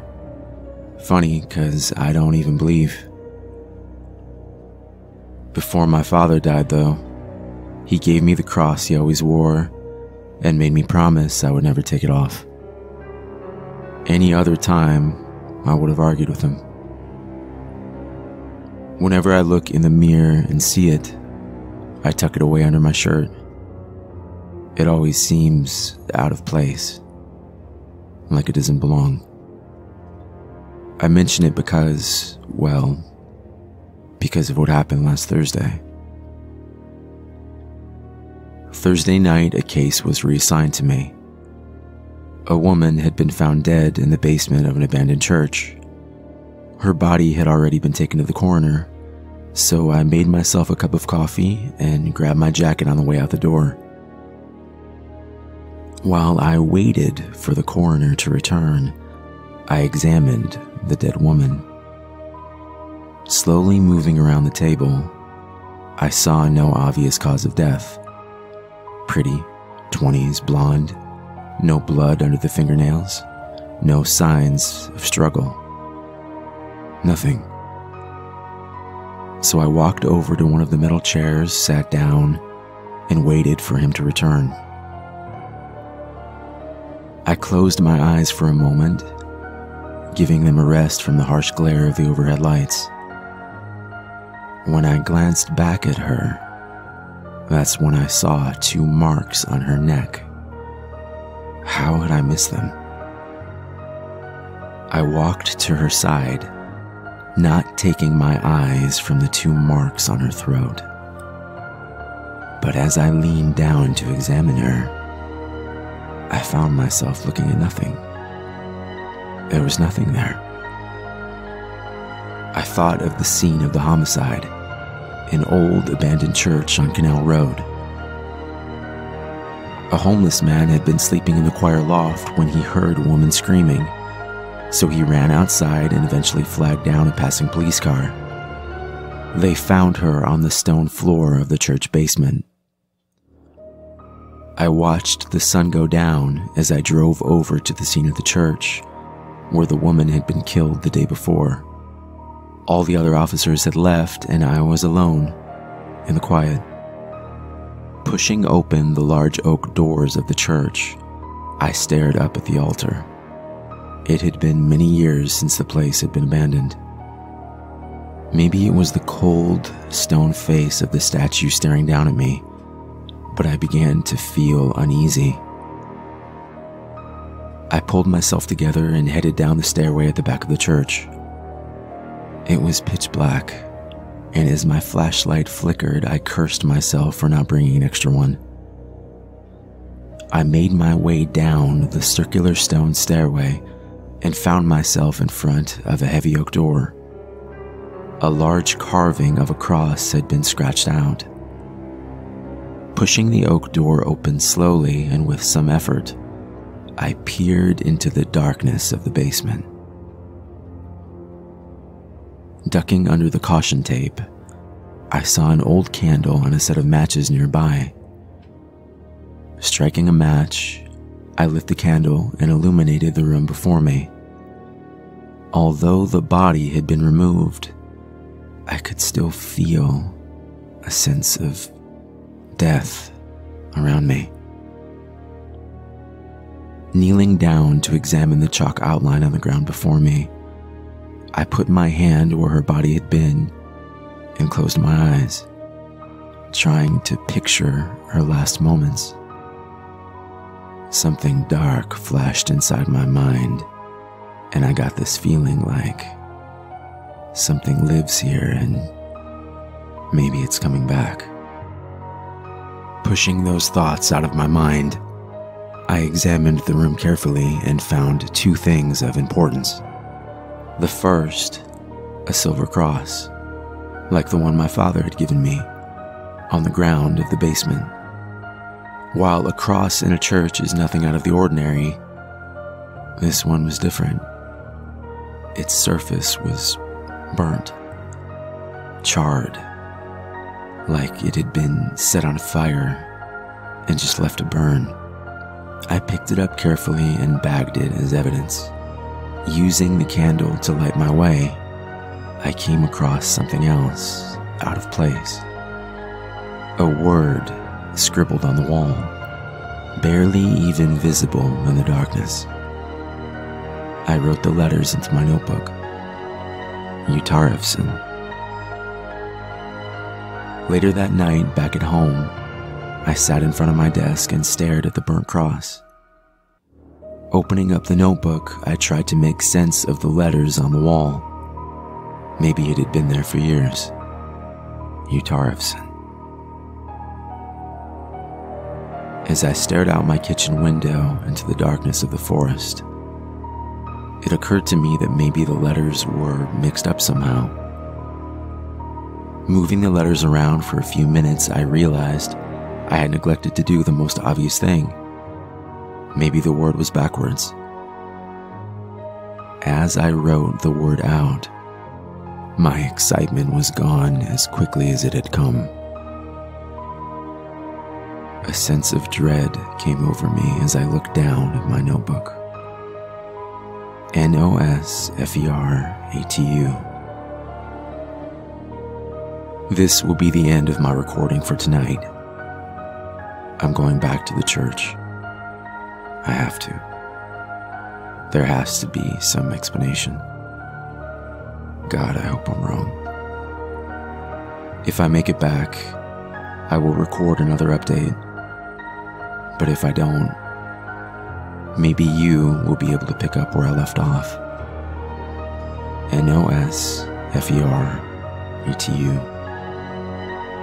Nosferatu.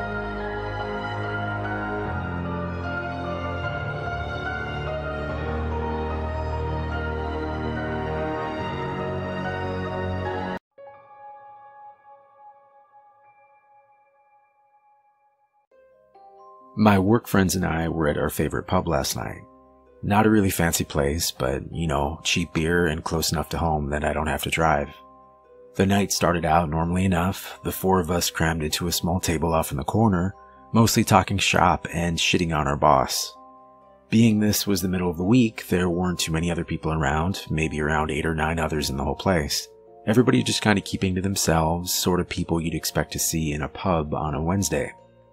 Anyway, from where I'm sitting, I have a pretty good view of the TV behind the bar. Jesse, the bartender, is kind of lazily flipping through channels and passes by our local news channel.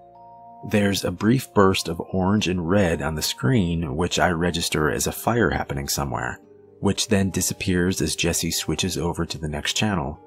Something about the image looks oddly familiar, though. "Hey Jess, can you switch that back?" I call out to her. The news comes back on, and suddenly I recognize the building in the frame. It's my building. And it's burning. "Holy shit," I say, loudly enough that a few people follow my gaze to the television. That's my apartment. The crowd in the bar falls kind of quiet, everybody staring up at the screen now. The screen shows a wide shot of the outside of my building. The camera must be set up on the north end of the block because I recognize a lot of shops on the ground floor. Property management, dry cleaner, convenience mart, etc. The top left corner of the building is aflame. It's not a huge fire by any means, but it looks like a few units between the top 4 floors or so have already been engulfed by the flames. "Jesus, man," one of my coworkers says. That sucks." There's an uncomfortable murmur of agreement that passes around the table. I mean, I don't blame them. I wouldn't know what to say in this situation either. "Yep, I agree, just as awkwardly." Thankfully, my apartment is only about halfway up and located on the west side of the building. I cross my fingers, hoping my stuff will be okay. The camera cuts to a reporter on the scene. He's standing a little farther away, looking at the shops in the background. I can tell he's across the street on the northwest corner of the building. "Firefighters are expected on the scene any moment," he's saying, "and hopefully they'll be able to contain this horrible inferno before it spreads any farther." As I was saying before, it's very fortunate that everyone was able to evacuate the building before things got too bad, or who knows what tragic events may have unfolded. "He's really laying it on thick," my other coworkers joked. I chuckle a bit. All things considered, at the moment, it really didn't seem all that bad. But then, a few moments later, hang on," the reporter on TV says. "We're getting some updated information. It seems... Hang on one moment while we readjust the camera." The previously locked down camera starts to shift, the angle focusing on an area of the building about halfway up the west side. All the lights in the building are out except for one. I feel a weird creeping sensation as I start counting the windows from the bottom. 5 up, 2 over. That's my place. I swore I turned that light out, I think at first. Then I see it. There's a person standing in my window. The camera is zoomed out too far to make out any features, but it definitely looks like a man, and it's definitely standing in my apartment. I watch, petrified, as the camera zooms in closer. The reporter babbling on about the overlooked, ill-fated soul still trapped in the blazing such and such. As the image gets closer, I start to make out more details. The person is dancing, or something. I don't really know how to describe it, but he's moving around a lot, and everything he's doing has this bizarre rhythmic quality to it. He starts waving his arms in the air, back and forth, and then he's waving them up and down at his sides. Then he's banging both fists on the glass. Then he's waving his arms over his head again, back and forth, back and forth. Everything he's doing is to the exact same tempo. 1, 2, 3, 4, 1, 2, 3, 4. He starts jumping up and down, waving his arms over his head like he's trying to get someone's attention from a long distance. But everything is to the exact same rhythm, over and over again. 1, 2, 3, 4, 1, 2, 3, 4. "What the fuck?" I say, my voice a hoarse whisper. And then the camera gets a little closer, and finally we can make out the person's features. It looks almost exactly like me. It's wearing the exact same clothes that I'm wearing now, clothes I changed into moments before leaving the apartment earlier. Its face looks almost exactly like mine as well, except for its eyes. Its eyes are far too big for a normal person. It also has this almost comical look of horror on its face. I don't even know how to describe it. Imagine if someone were pretending to look scared, but as a joke. It would have almost seemed funny if the circumstances were different, but instead it was just extremely unnerving. No one in the bar is talking now. Everyone is fixed on the TV.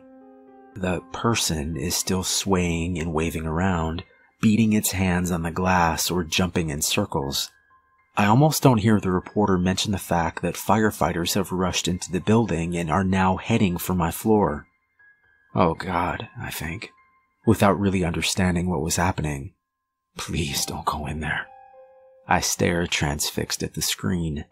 From this angle, you can just barely see the top of my front door through the window, not too far behind where this creature is flailing about. Right now, it's holding its face in his hands and shaking its head from side to side as if saying no. Suddenly, the door behind it bursts open as, presumably, the firefighters have entered my apartment. The creature stops moving. For a second, I see its expression change. The comical look of horror is gone, replaced by a huge smile filled with enormous pointed teeth. Then the lights go out. We all just sat there, staring at the screen as the camera slowly zoomed out from the now dark window. No one says anything as we all quietly pay our bill and leave. I went directly to my sister's place across town and asked to stay with her.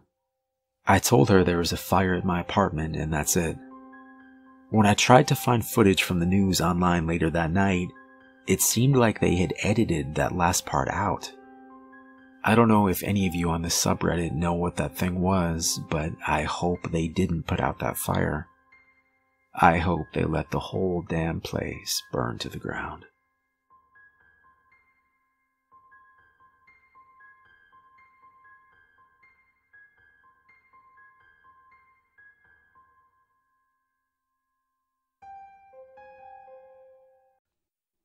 My family has been haunted by a spirit for nearly 13 years.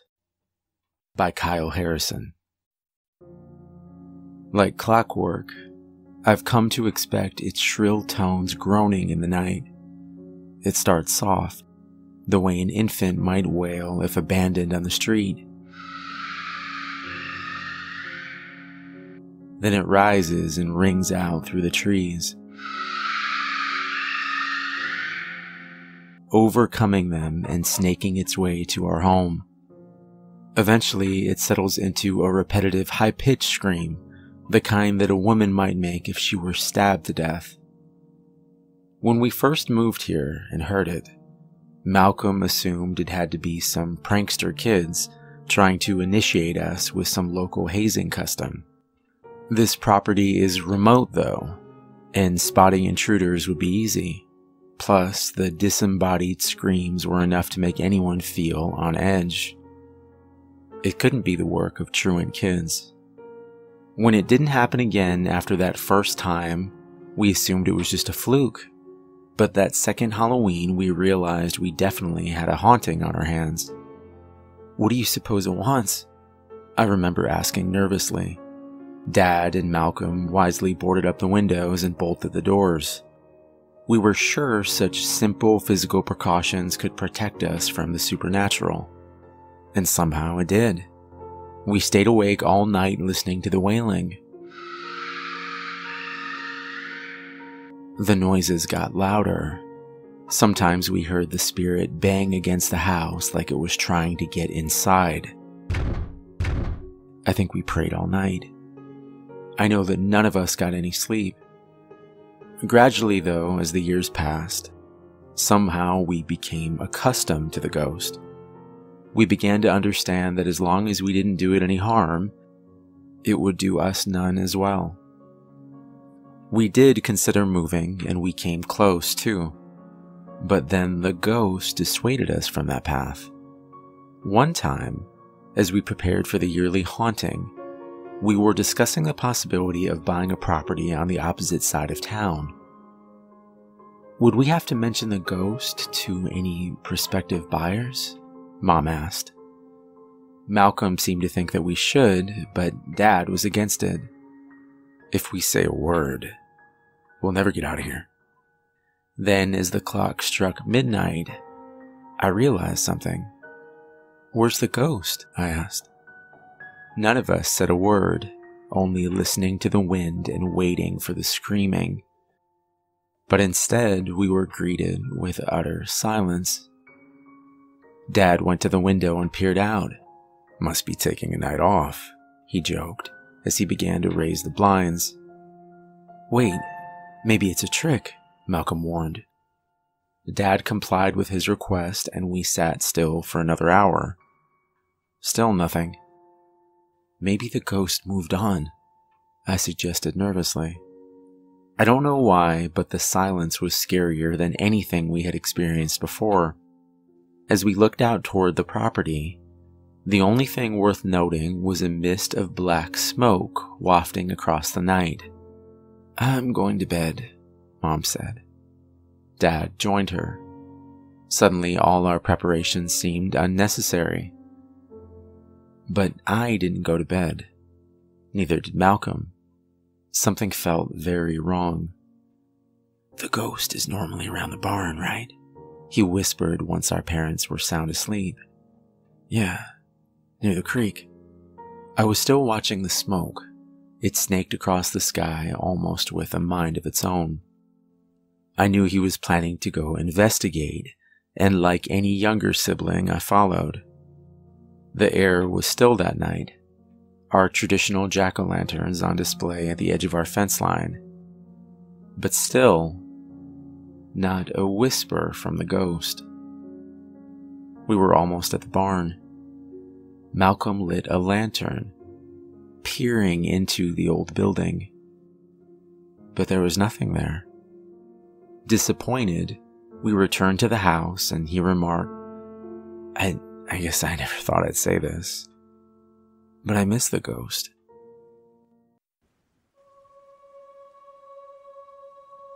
Did you leave the door open?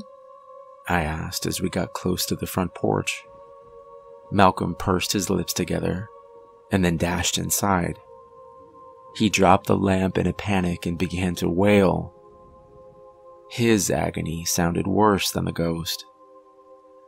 I came inside slowly, looking into my parents' bedroom. They were lying there, seemingly sound asleep. But a closer inspection showed me that something evil had crossed over them. Their bodies were torn apart at the chest cavity with a diagonal slash, and there was dark black smoke coming out of them. I collapsed to the ground, shocked as the smoke escaped outside the window and disappeared. Malcolm was trying to resuscitate them, but I could tell from the wounds and the blood loss, it was pointless. That was 3 years ago. Since then, the ghost has returned, and Malcolm and I have done our best to keep things together while we survive. The mortgage and other debts have made it impossible to leave. I've come to understand that the ghost was never here as a threat, but as a warning. When it screams, it tells us that we are safe from a greater evil. Perhaps it even protects us from it. I've come to respect its purpose. Tonight, though, I don't know what's going to happen. Because it's nearly midnight, and there is only quiet.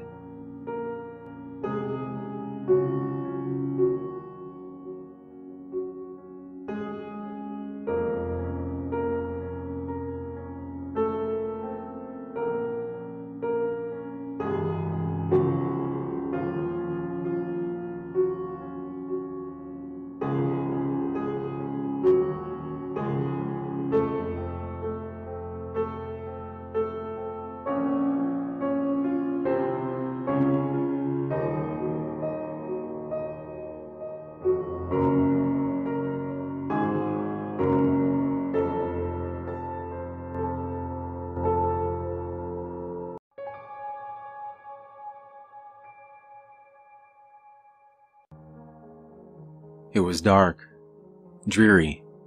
The rain clouds had moved on, but water still dripped from the rooftops and skyscrapers. They fell and fell and fell, hypnotizing. Dangerous in the city where it's already so easy to be caught off guard. The hooded man approached me in the middle of the night as I was walking home from a business meeting that ran late. He said the words that tear at the soul. A question with infinite answers, but always a constant result. I will grant you one wish. I laughed to myself. Crazy person or not, I knew how these stories always went. Make wish, granted in a horrifying way. Wisher dies. Simple as that. I'd read The Monkey's Paw. I'd seen Wishmaster. I wouldn't be so carelessly stupid. I thought myself clever when I made my wish. So innocuous that any play on it would be downright foolish. I wish for $1. Had it been a crazy person, even he could have granted this wish. But it was no crazy person. I watched as the hooded man raised his hands, cupping them around the air, and slowly pulled a single dollar into reality, as though out of a black hole. It gingerly floated down into my cupped hands. I looked at the bill, incredulous, and when I looked up, the man was gone. At home, I could do nothing but stare at the bill, unsure if I had truly seen what I thought I had. How could he have done it? Was he really a genie of some sort? Was this bill even real, or am I just dreaming? I was sure I wasn't, but these weren't the questions that bothered me the most. The thought that racked my brain endlessly was, did I just waste a legitimate supernatural wish on a single dollar? I had figured if the man was the kind of genie I'd been brought up by horror stories to believe in, that he would have created some sort of hell for me in this wish. I figured the dollar would create minimal suffering at best, but I hadn't honestly expected the wish to come true anyway. I thought I was just humoring a crazy man. But nothing has happened. The supernatural being granted me my wish and went off. I could have had anything. Anything. I could have wished for billions instead of a single dollar. I could have wished for power. To be superhuman. I could have wished for world peace. But I had $1. $1. I didn't sleep that night. Hell, I didn't sleep for the next week. How could I? Every missed opportunity, embarrassing moment in my past, anything I wanted to change just zipped through my mind. Every little annoyance echoed endlessly in my head. The woman in the cubicle next to me who kept smacking her gum, I could have wished her mouth shut. The guy who kept bringing his work problems to me because he couldn't do them, but still got paid more, I could have wished for him to be fired. My boss, who did absolutely nothing but shit on me day in and day out, I could have wished him dead and had myself put in his place. Saturday, I went into work. The only person who works Saturdays is my boss, that dumb shit. He never really worked. He went in to bang his secretary in empty offices while his wife at home with her 2 kids believed he was at work making them a better life. She would have thanked me. The stapler on my desk would do the trick. I caught the secretary coming out of my boss's office. The back end of the stapler gashed right into her temple. She was out cold. My boss, still buttoning his pants up, tried the old trick of yelling at me and telling me I was fired to get me to stop advancing. But I could see the fear in his eyes. He couldn't even work his zipper right. I pushed him onto the desk, grabbed the fountain pen, and stabbed him in both of his eyes. This time, not so quick as a bash to the head. As he writhed on the desk, I took my rightful seat at his desk. This is what my wish should have been, I thought. This was the happiest I'd been all week. It could have been the happiest I'd ever been, as far as I could remember. Someone must have heard the screaming on one of the lower floors. We were at the top of 16 stories. Maybe it was someone else's boss screwing a secretary too who heard us. Someone who didn't have the guts to murder for a better job. Whoever it was, I knew they heard us because I could hear the faint sound of sirens outside the building on the streets below. They probably wouldn't let me keep this job after what I'd done. I went up to the roof of the building, dragging the still twitching body of my former boss. When I got to the top, I found out I was right. Cop cars littered the street. Those are what I aimed for when I tossed the body headfirst off the building. I hit one car dead on. A cop car was always where I thought that guy belonged anyway. I heard the SWAT team bust the door open leading up to the roof. I pulled the dollar bill out of my pocket. My one wish. My one clever wish. I tore it in half and jumped before the SWAT team could grab me. Spending life in a cell would only create more problems I couldn't wish away. As I fell toward the pavement below, I looked down. In the midst of the police, no one seemed to notice a hooded man with glowing red eyes standing directly below me. arms wide as though he were about to catch me. My last thought before I showered the ground with my guts, my only clear thought in the entire past week, was that the devil was far more clever than I.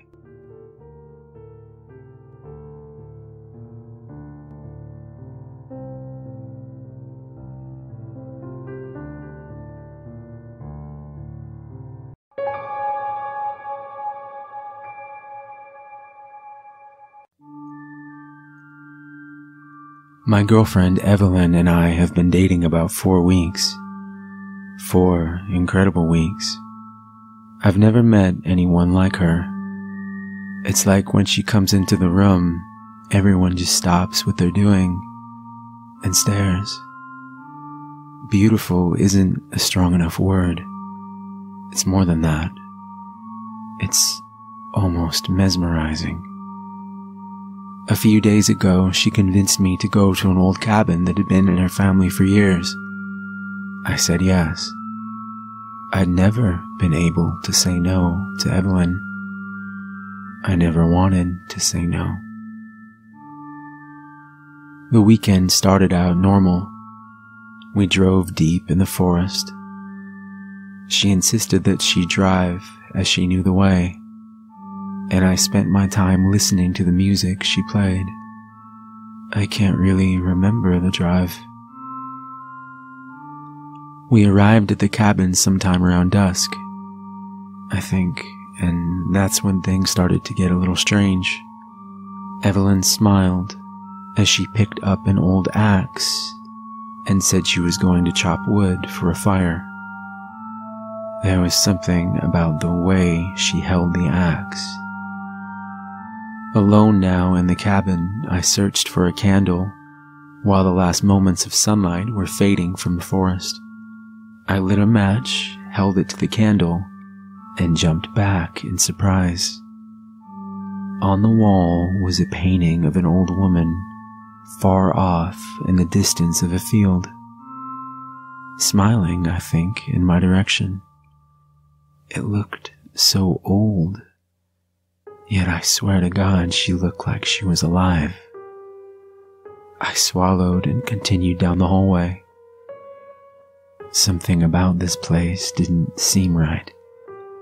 It was strange. The cabin looked so small from the outside, but now that I was here, there were endless rooms.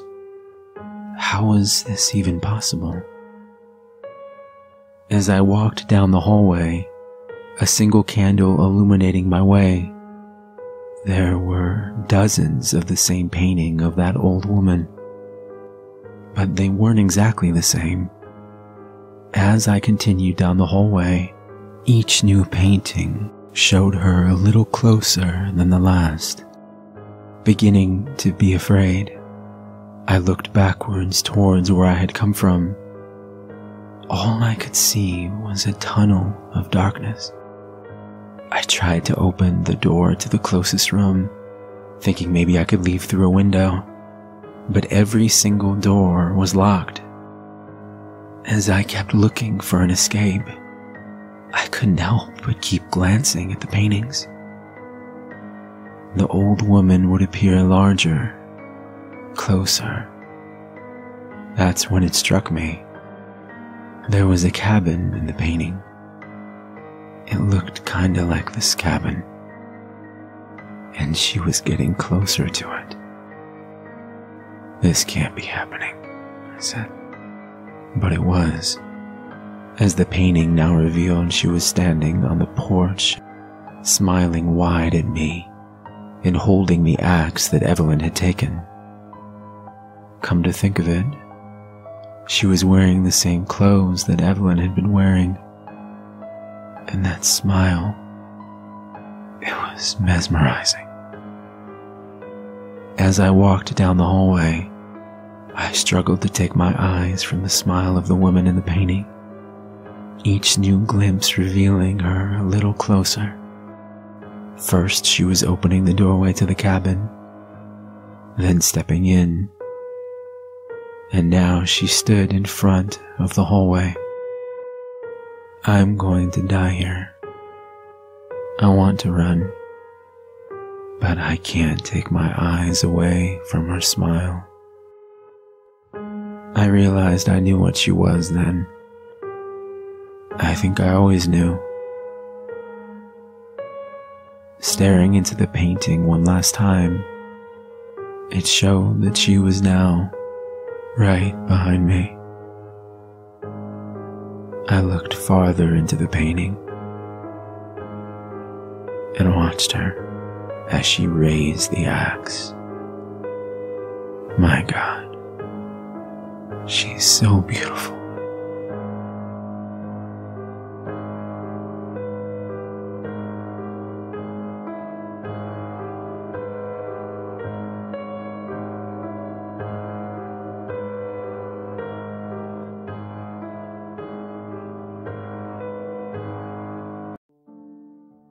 Have you ever seen something so horrifying that you know deep down it will replay in your dreams forever? Some time ago when I was just a boy, I had one dream: to finally meet the real Santa Claus. That December, I had been completely obsessed with photography and video, and had been recording and taking pictures of everything in sight. Yes, I had taken pictures of everything: Christmas trees, neighborhood puppies, even a batch of burnt gingerbread cookies my mother had taught me how to bake earlier in the week. I was a pretty straight-laced kid, and I was the last kid I knew to still believe in Santa. "Don't tell me you still believe that," my friend Chris had said, to which I replied nothing. I was a stubborn little boy, and I knew for a fact that if I truly just believed enough, that I would indeed see something amazing after the clock struck midnight and became Christmas Day. I was right. Sort of. If you would like to continue living in blissful ignorance, this is where you should stop listening. Maybe it's better if you don't know the truth. As I said, carrying around a camera was my thing, Ron Howard style. That year on Christmas Eve, I had planned to be the first child on Earth to get concrete proof of Santa's existence. In my young mind, I had seen newspapers and news channels around the globe showing my evidence. They would interview me, the little boy who had proven everyone wrong, and maybe then people would finally start to believe. That evening, my mother and father took turns tucking me into bed before shutting off the lights and heading back to their room. They had no idea what I had planned. After hearing their door close gently with a click, I headed downstairs to scout the living room. Where could I place the camera to give me the absolute best chance to get him on video? As the hours passed uneventfully, I moved the camera around to record various locations: the fireplace, the outside window, the kitchen where I had placed the poorly made gingerbread cookies. Don't judge me, I had tried my best. Time continued to pass, and it wasn't until I first heard the clock strike midnight that something unexpected happened. I heard the basement door open slowly. That was odd. I thought Santa was supposed to come from the chimney. Part of me wanted to rush over and greet him, but I found another larger part of myself telling me to hide and wait to see what happened next. I chose my parents' new couch in the corner of the room as my hiding spot, running behind and peeking ever so slightly around its corner and towards the Christmas tree. Nothing happened for a few moments, and I was beginning to wonder if I had imagined the sound of the basement door creaking open altogether. And then I heard the whistling. But it wasn't jingle bells or anything like that. No, it wasn't cheerful, and it certainly didn't contain the holiday spirit.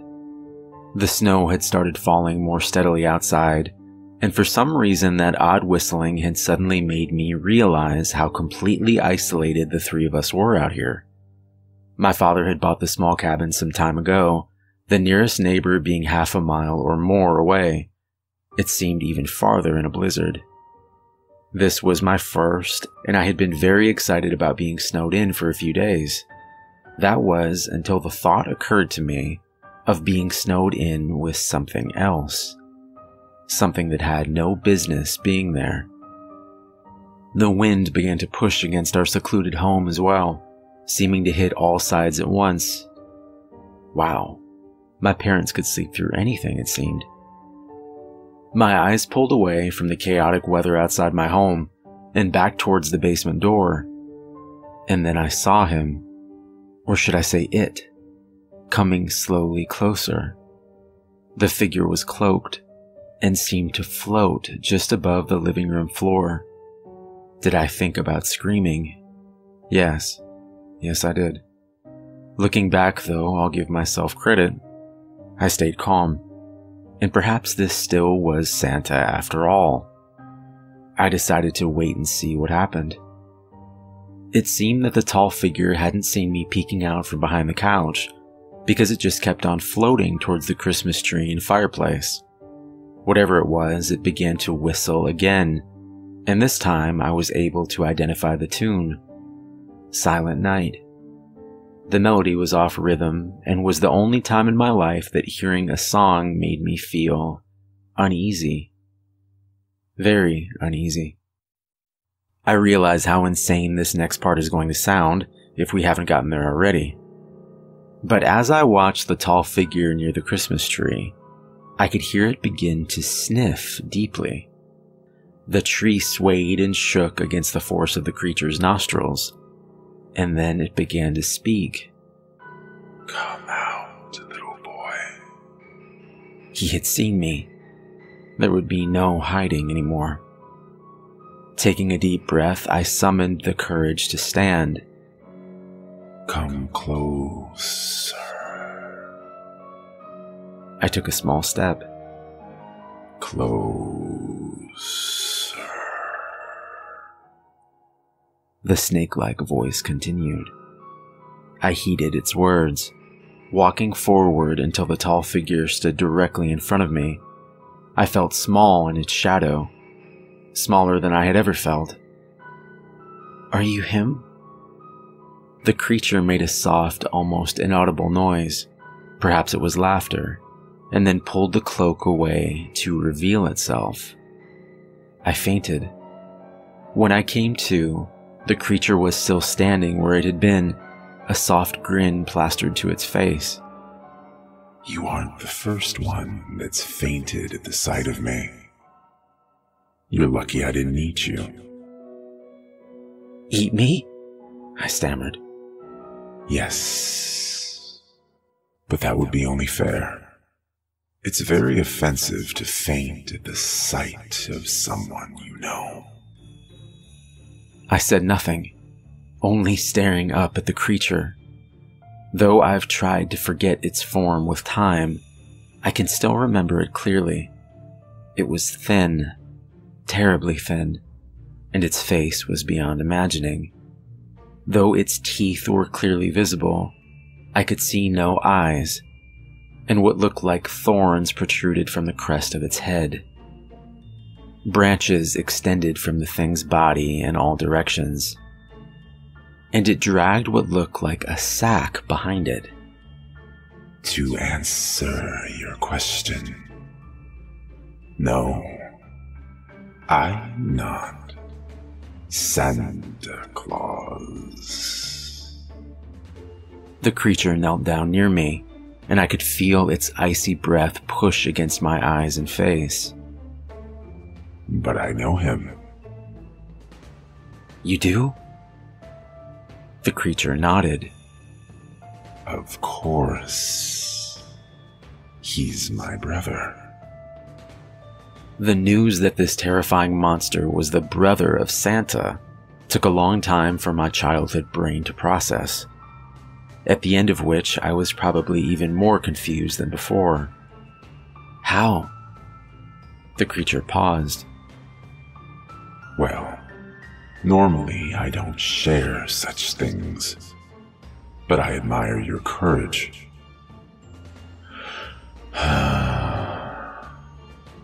And it's been a long while since I've spoken with anyone, even a boy.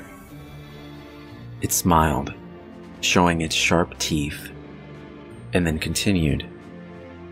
For every good act in this world, there is an evil one. For every kind gift, there must be an unkind. I bring balance to the good my brother spreads. I bring evil, I whispered, finishing his words.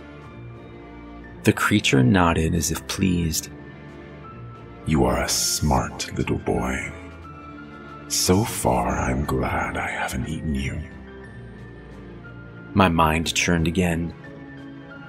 So what evil have you brought us? There was a long silence before it replied.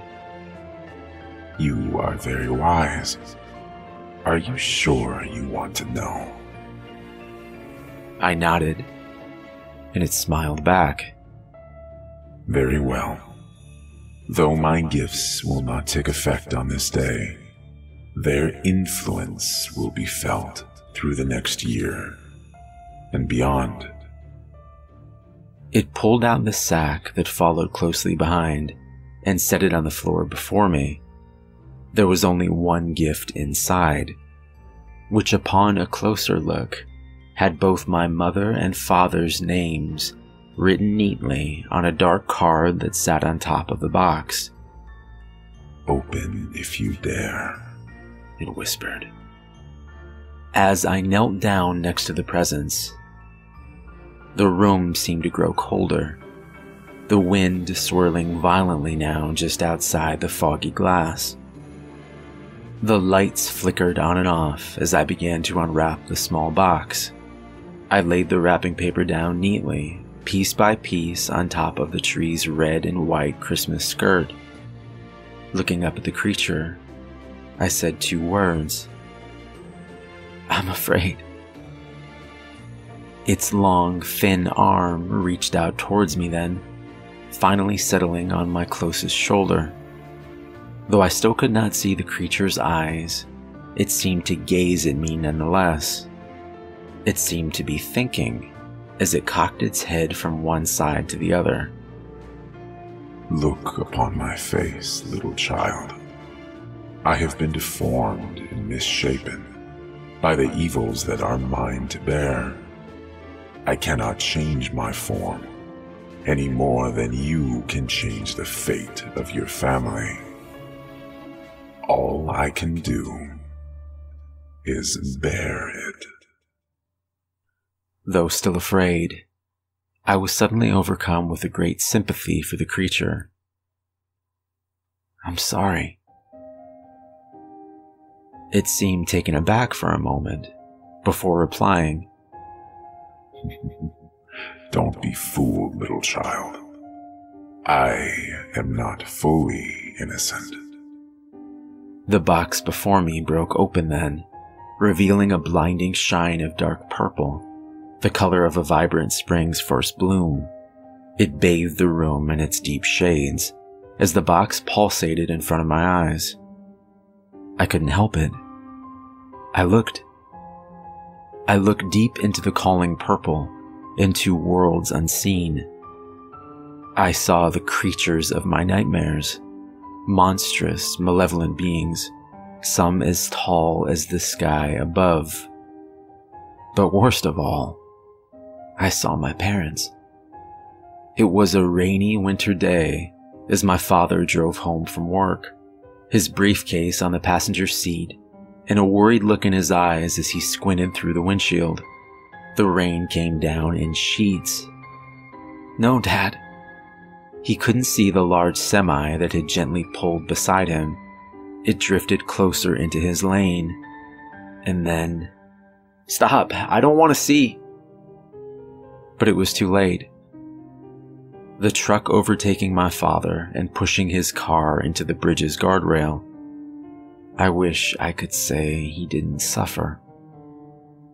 A violent wave of purple as my eyes were taken elsewhere. A hospital. No, please. It was my mother, receiving the cancer diagnosis and lying alone in the hospital bed.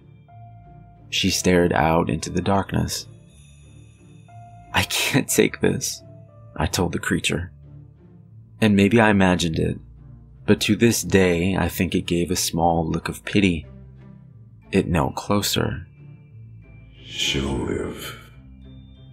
"Why did you show me this?" I asked. The basement door opened again with a creak, and the creature fell backwards to the floor, striking its head and letting out a sigh. I realized then that as terrifying as this thing was, there was still one that even it must answer to. "I must go," it whispered, pulling the cloak over its bony head and concealing its form once more. I watched as it floated back towards the basement steps, and then said the words I will always remember. "Be afraid for what is to come, child. But do not let it consume you, as it has me." I watched its figure begin to fade away into the darkness, the last proof of its existence being the soft words that carried their way through the air and into my ears. "For only in death and suffering will you find life."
"Swapsies, no takebacks."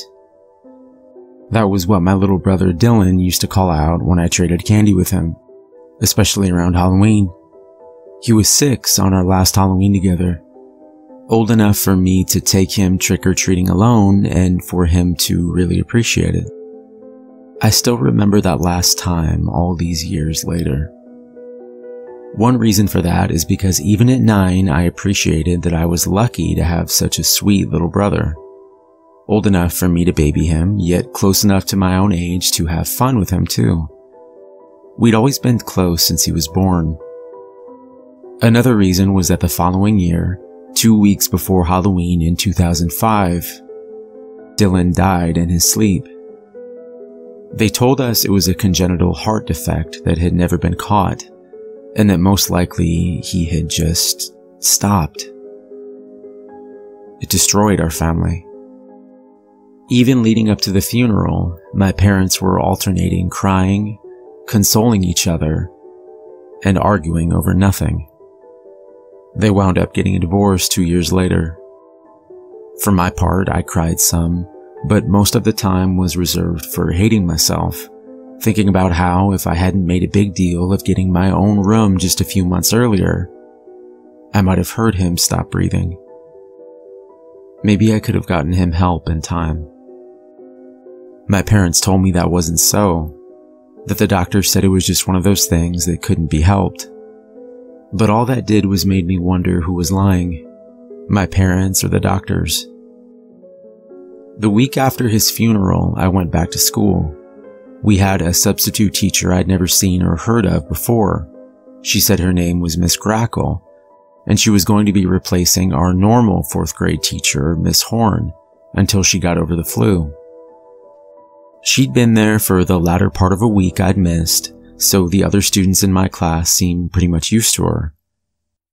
But she made my skin crawl in a way I couldn't fully understand. She wasn't dressed weird and was well kempt, but there was something off about her. Her pale skin was smooth and tight, but almost too much so, as though she had somehow been birthed as a fully grown woman with flesh that had not seen the sun or been touched by air. I heard some of the boys whispering at lunch about how pretty Miss Grackle was, making the vague and clumsy innuendos that young boys do, and she was objectively attractive, her refined features and a trim figure framed by long curly brown hair. But her eyes, they stared out like doll's eyes, dark, hard, inscrutable. And as the week wore on, I found that they kept focusing in on me. It was that Wednesday that Miss Grackle asked me to stay after the final bell rang. I felt the knot of unease that had been growing in my belly since Monday morning tighten into a painful ball of fear. I didn't want to stay. As I watched my classmates and friends rush out of the room, I wanted to run with them, to keep running until I was home again and upstairs in Dylan's room. I had taken to sleeping there. And while... "Elizabeth, can you come up here, please?" I flinched at the words, my name sounding oily and sinister on her tongue. I glanced up and nodded before sliding out of my desk and approaching the front of the room. "Yes, ma'am? Is something wrong?" The woman smiled, her perfectly even teeth gleaming like white stones between the red ring of lipstick expertly lining her lips. "No, nothing like that, dear. I just wanted to check in on you. See how you're doing." When I stared at her without response, she went on, "I heard about your little brother's passing, you see. Just a few days ago, I understand." My chest tightened. The only blessing about school now was that it wasn't home. It gave me a forced reprieve from all the sad reminders of Dylan's death, an occasional moment where I forgot to hate myself. And now... yes, ma'am. That's true." Miss Grackle made a clucking noise deep in her throat. "So very sad. He was what? 5 or 6? Why was she asking all of this? I wanted to tell her it was none of her business, to get my brother out of her rotten mouth. But I was young and she wasn't just an adult, but a teacher, albeit a substitute one. So I just jammed my hands in my jeans and nodded, trying to avoid her unblinking stare. I heard her breath quicken slightly at my nod, and despite myself, I looked up, just in time to see her wiping away a spot of drool from her pale and perfect chin. Her eyes locked on mine again, seeming to hold me where I stood. "Was he buried fresh and whole?" I didn't understand what she was asking, yet I heard myself say, "Yes, whole and fresh and only 4 days in the ground." My own heart was hammering so hard I knew it would burst any second, and she just kept staring at me, not letting me move, weighing something secret and terrible behind those dark eyes. And then I was home. I woke up on my bed, a moment of vertigo sending the room spinning before my brain acclimated to where I was. My mother was calling me to come down. It was time for us to go to Wednesday evening services at our church. My family had always been casually religious, but I could already tell that my mother was becoming more devout by the day. I didn't fault her for finding comfort in the church, and I'd always enjoyed Sunday school well enough. But if not for her wanting me to go, it was the last place I'd have wanted to be. The strangeness of my encounter with Grackle aside, I didn't savor the idea of being buffeted between groups of well-meaning strangers as they murmured sympathies and gave pitying looks. I wanted to be alone, with my memories of Dylan and my guilt and my pain. By the time we were halfway through the service, I had half convinced myself the conversation with Grackle had been just a dream. I had been exhausted for going on 2 weeks and waking up at home like that. Well, it made more sense than a substitute teacher talking to me about Dylan and his burial like that. It also made me realize something else. I could go visit him. Dylan's actual funeral had been in a sanctuary at one of our local funeral homes, but he was buried in one of the far new lots of the church's cemetery. I felt a stir of sad excitement at the thought of going to visit him, and even though it was getting dark as we left the service, when I asked my mother if I could go see him for a minute, she only nodded absently before going back to talking with 2 of her commiserating friends. I ran across the first cemetery lot and onto the second. I had spent time playing around these tombstones for years, so it wasn't hard to pick my way towards his grave even in the dimming twilight. It was that familiarity and expectation of what I should see around his grave that gave me pause as I got closer. There was some kind of small hill close to his gravestone, a roundish mound that hadn't been there last time we visited a few days ago. Even more strange, there was someone already at Dylan's grave, and they were digging. I felt confused anger and fear as I picked up speed again, yelling, "Hey, stop!" even as the figure stood up and turned its face to me. In the orange glow of the fading October sun, that pale skin seemed to blaze in the dark, the cascade of brown curls looking now more like dark vines twisting down into the mires of some forbidden swamp. Miss Grackle smiled at me briefly, before returning to her digging. "Stop! Stop!" I didn't know what was going on, but I knew it was wrong in a way that went beyond anything I'd ever experienced before. I didn't know words like desecration or sacrilege yet, but in my heart every thundering beat screamed bad, wrong, stop, no, in a staccato rhythm that permeated my whole body and weakened my knees. But she didn't stop. She kept digging, her long, thin-fingered hands churning up the dirt as she made quick work of the earth between her and her prize. Within a few seconds, she had uncovered the small white coffin where my brother lay, and drug it out of its grave with surprising ease. I started screaming at her again, but trailed off into silence as I saw where she was taking it. The strange new hill wasn't a hill at all.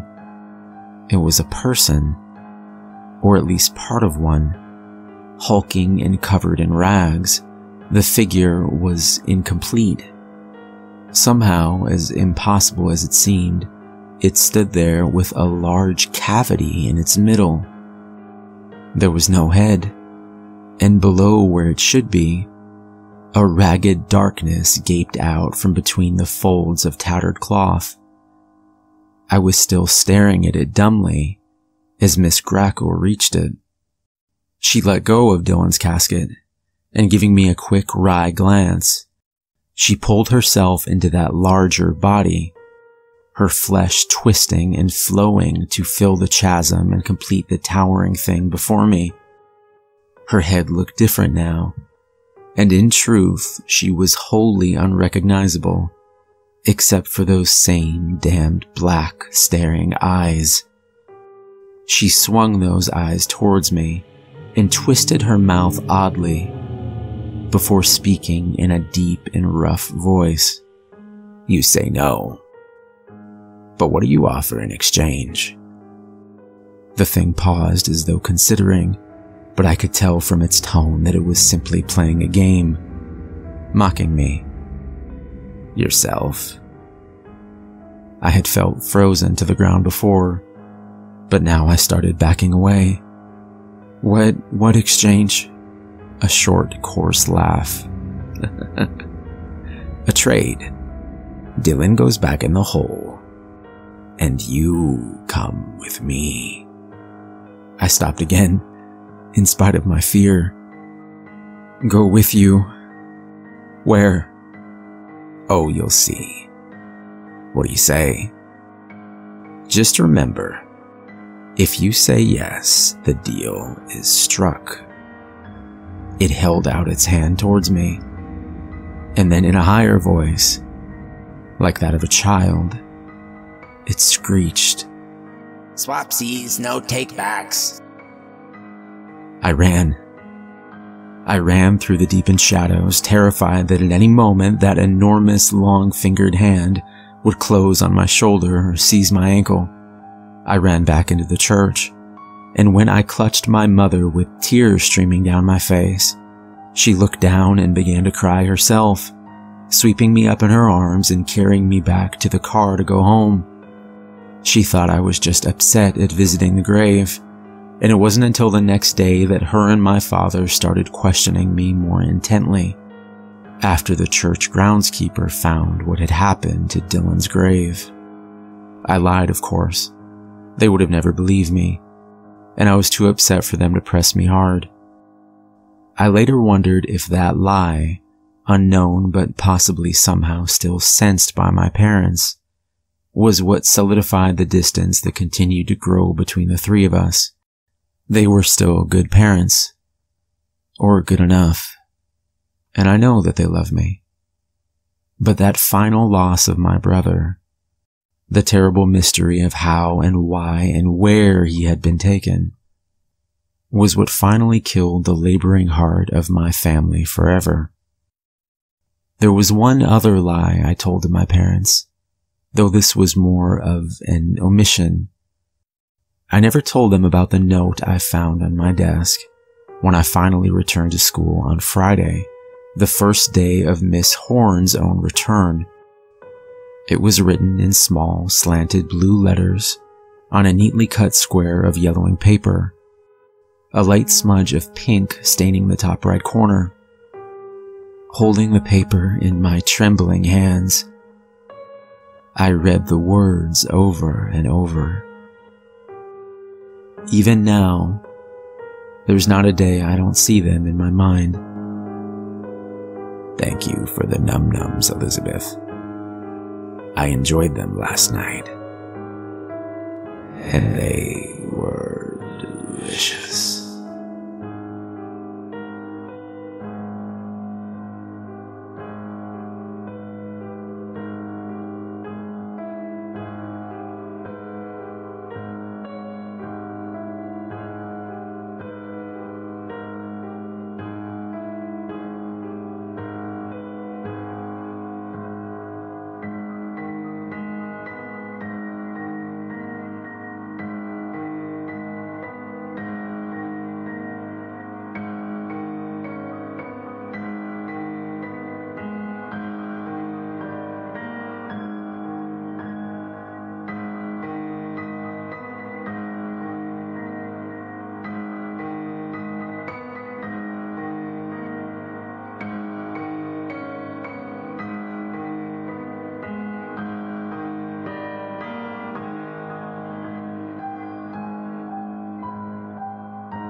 Open wide. I nodded nervously, though I was a little doozy from the Novocaine, if that's what it's called. I realized as I was starting to lose consciousness how odd that request was. Open wide, I already had the obstructive steel mechanism holding my jaw open, and it was now in total control of my ability to open or close it. I suppose all dentists are taught to say that. But where am I going? Confused, I looked around awkwardly as Dr. Willie began to push me down a long tunnel that seemed to go down? Another trick of the mind. We were on the 10th floor of the building. There were no tunnels. Still, it seemed I was being pushed down into the earth. Perhaps you can imagine how my fears escalated as well when Dr. Willie began to whistle as he strapped my arms around the cold frame of the wheelchair.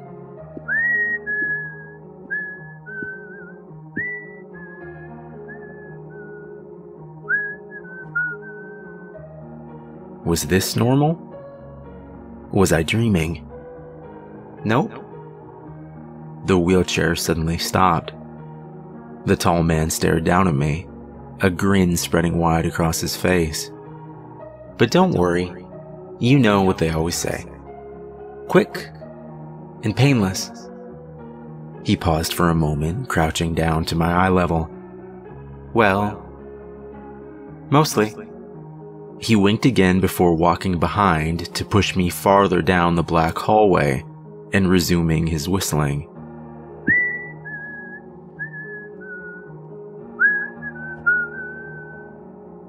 He turned the hand crank that attached to the metal tool controlling my jaw, and I would have screamed in pain if I could have.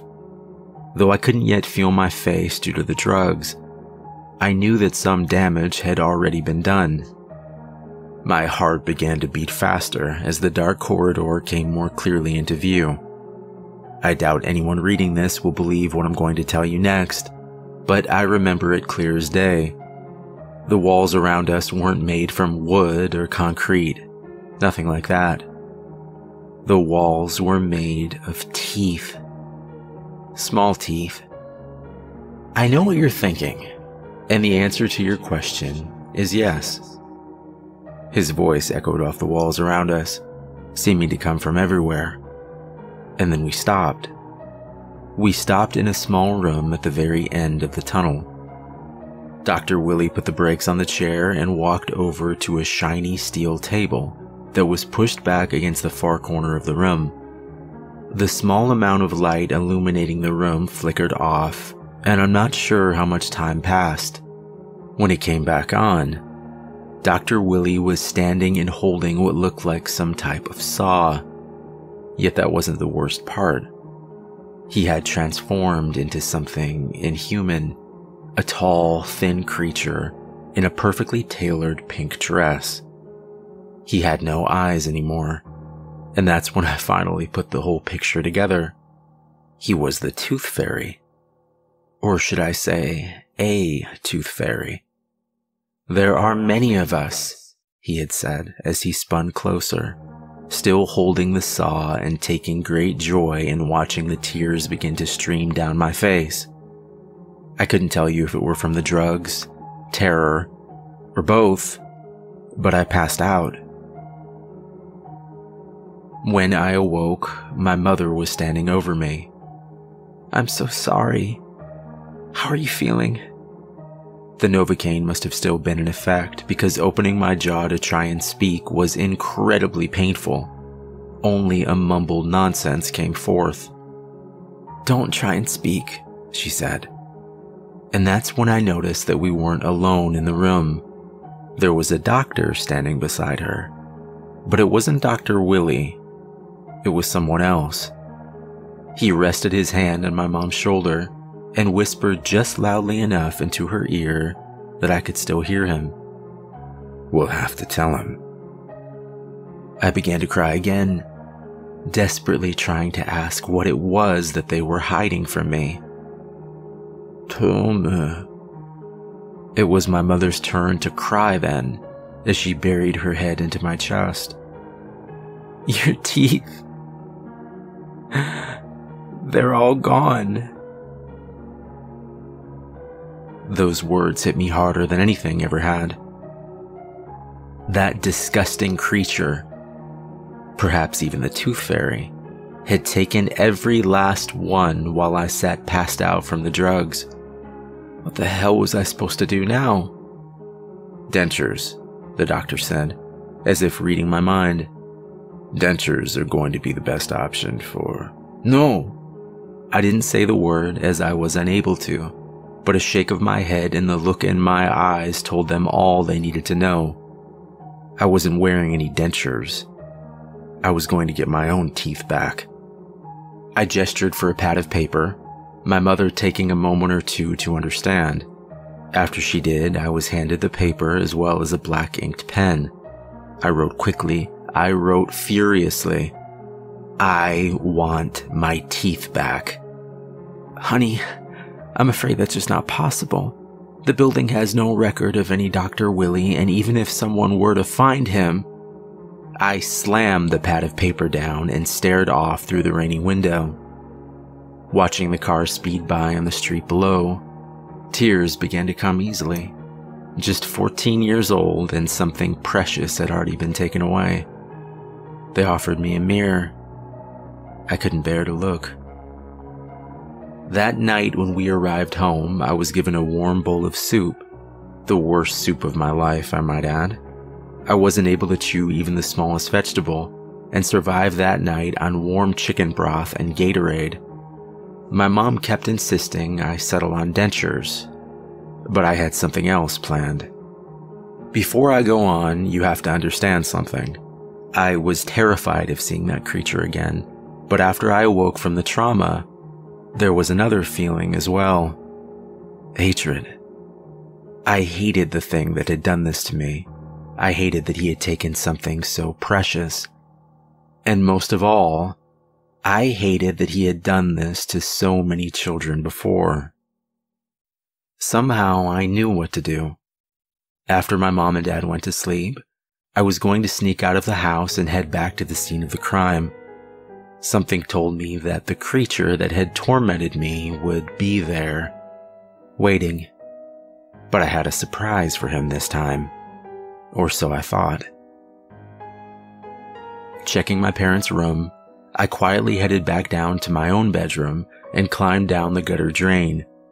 I jumped the last few feet down onto the driveway and began to jog down the center of the empty street towards the tall building. Though my parents had been under the impression that I had taken the large dose of pain medication prescribed to me by my newest doctor, I had opted to bury it under my mattress instead. The pain I felt while running down the dark street was intense and sharp, but I wanted to be sharp myself. And the acute throbbing of my jaw was like gasoline on the fire of hatred that was pushing down through my entire body. When I reached the corner of Elm Street, the first wave of fear finally took hold. Staring up at the office building, I saw that there was a single light switched on. I counted the floors. 6, 7, 8. Of course it was the 8th floor. Still, that was why I came here, wasn't it? Taking a deep breath, I walked towards the entrance of the building. I hadn't planned far enough ahead to think about just how I would get into the building at night. As it turned out, that was a problem I need not solve. The door was wide open. I slowly stepped inside and it closed and locked behind me. There was no turning back now. There were 2 different sets of elevators, though one looked to be out of commission. There were 2 orange cones sitting in front, tied together easily with an overzealous amount of yellow caution tape. Pressing the up button to the other, I listened in the darkness to the faint hum of the machine as it glided down towards me. The door opened, and I let out an audible sigh of relief as I noted the elevator was indeed empty. Jesus, how was I going to fight this thing when I was so afraid? The door closed in front of me, and I hesitated for a moment. Before I could even gather the courage to press the button, the number 8 lit up like a Christmas tree, and the elevator began to rise. As it rose, I got as ready as I could be. I summoned whatever courage I had left, telling myself that if I didn't stand up to this creature and try to kill it, who would? The door opened to the 8th floor, but instead of being greeted to the usual lobby or waiting room, I stepped out instead into a hallway. The hallway, in fact, where I had been pushed against my will. The hallway of teeth. This time, instead of being strapped down and wheeled along the cold floor, I went willingly farther into the tunnel that yet again seemed to go down deep into the earth. Each step brought more fear than the next. And then I heard the voice. "Welcome back," it said, seeming to hold back a soft laughter. Whatever had been lighting the path before me ceased immediately, but I was prepared. I quickly pulled out a flashlight and pointed it in the direction of Dr. Willie's voice. You came prepared," he added, this time not holding back a coarse laughter. "I came to kill you," I finally replied, the words jumbled and blurred together in my current condition. I tried my best not to stammer in fear. There was silence for a moment. It did nothing to ease my terror. Before I could think of my plan of attack, a tall figure in a pink dress came twirling forward out of the darkness.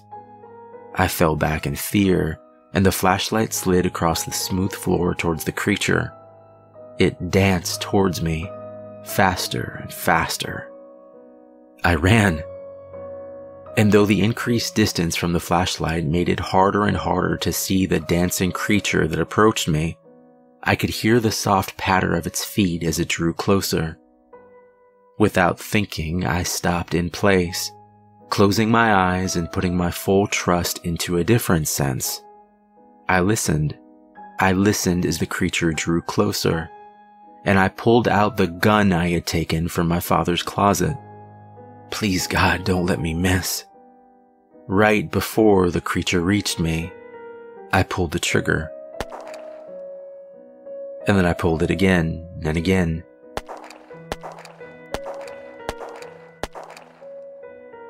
I pulled it until the clip was empty, and then I collapsed onto the floor and waited for any sign of movement, or even worse, laughter. But there was nothing. And a short time later, I walked back down towards the flashlight I had left behind. Scanning the hall carefully, I saw no sign of the creature that had pursued me. I hadn't killed it after all. I reloaded the gun quickly. Though my cell phone still works, I can't seem to find my way out of the tunnels of teeth. They seem to go only in one direction, down, farther and farther into the earth. And I only have 3 bullets left. I hadn't managed to kill the creature, but I was still alive, and I still had a shot. But how the hell was I going to escape the tunnels? Perhaps I wasn't. Perhaps I was meant to die down here, as the creature had said. But maybe, just maybe, I could take that evil dentist son of a bitch with me. 3 bullets. That would have to be enough. But there was something else, too. How long would the batteries in my flashlight last? I guess 3 or 4 hours max. And if I wasn't able to kill the creature and escape by then, I suppose I'd be as good as dead. But if I could find him while the light still shone brightly, if I could find him while the meandering passages of children's teeth could be seen, maybe I could aim truer this time. Maybe I could kill it. Walking slowly around each corner, I turned the flashlight ever so cautiously, hoping I was ready for the creature to appear. Hours passed by quickly, until my watch finally froze at, you guessed it, midnight. Maybe it was my imagination, but it seemed that just as my watch hit that time, the angle of the tunnel seemed to slant even more downwards. No, not my imagination at all, I realized. It was as if the whole world I was in rotated on an axis right at that time, the path I was on now becoming almost vertical. I threw the flashlight into my bag and grabbed onto the teeth around me as strongly as I could. Though I couldn't see without the aid of a flashlight, I could feel a bottomless space below. Please God, let it keep turning. Though I had tried rock climbing a few times and had done fairly well, I could feel my hands start to tighten up and weaken. I wouldn't be able to hold on much longer, and I would soon fall. A million thoughts rushed through my mind then, everything from my parents' reaction to losing their only son, to the curious question of would my body ever even be found down here. The muscles in my arms finally gave out completely, and I fell. I fell downwards into endless darkness. I hit the icy water hard, and for a few seconds I was sure that I was dead. But I was alive, it seemed, the liquid breaking my fall, though still painful. From the acute pain on my left side, it was clear I had broken a rib or two, and from how difficult breathing had become, it wasn't altogether impossible that the fractured bone hadn't pierced my lung. Coughing as I tried desperately to stay afloat, I wondered if the warm sensation around my mouth was from the pool I swam in, or produced from my own damaged lungs. I felt the sand below my feet then, and a feeling of relief as I collapsed onto the murky shore around the body of water. Lying there until I could breathe steadily again, I began to rise to my feet and survey the new environment. The damp air pushed down into my lungs, and though I wanted to breathe in deeply, I knew I needed to work hard to slow my breathing. Closing my eyes, I tried to picture being anywhere but where I was. Only one picture kept flashing again and again in my mind, the pink-dressed creature I had met only a day earlier. I dug my hand deep into my skin to try and dull the pain, and then I headed towards the faint light emanating from a few yards away. When I reached it, I began to understand what this place was. A tomb of sorts, or a gallery. The burning fireplace directly ahead of me illuminating the vast walls and ceilings around. There were teeth as there had been in the hallways where I had fallen from, but there were bones here as well. The bones of children. Bones and teeth were woven together in murals, each one a more disturbing and terrifying scene than the next. "You made it easy on me," the voice called out from behind. I quickly turned, but it was too late. The familiar prick of a needle piercing the flesh of my neck. Before I could grab my father's gun, I felt my legs and arms turn into jelly, and I collapsed onto the damp sand below. I was losing consciousness quickly, but the voice still continued. "Normally I have to carry them down here." There was a faint laughter as the creature began to dance in joy. My eyes were seeing double, but I remember the creature's arm gesturing out slowly towards a blank space on the wall. "This will be your exhibit. It's beautiful, isn't it? I'm thinking of putting your left arm where your head is now, and then stitching your teeth beautifully around your ears. The pattern will be lovely, don't you think?" You did all this?" I asked weakly. The creature stopped twirling then and cocked its head towards me as if it were a dog. "I did some of this. Remember what I told you? There are many of us." It paused for a moment. "Time to die. But don't worry. You'll live forever in a way." For the first time since it had stolen my teeth, I did something I hadn't. I smiled. I smiled wide, and with my smile came a rising laughter. I pulled out the gun, aiming it at the creature which I now saw 3 of, as whatever medication it had injected me with found its way deeper into my system. 3 bullets. 3 of you. I whispered, before pulling the trigger. The creature's look was more surprise than anger as the third bullet finally struck true. It fell to its knees and did something unexpected. It pulled out the teeth it had taken from me and extended its arm out in my direction. Here, you've earned them. Getting up weakly, I reached out and took hold of what was mine. I gave one last look at the creature before beginning my journey out of the strange labyrinth. My vision was still failing and my steps wobbly, but I remember its last words clearly. Remember to floss.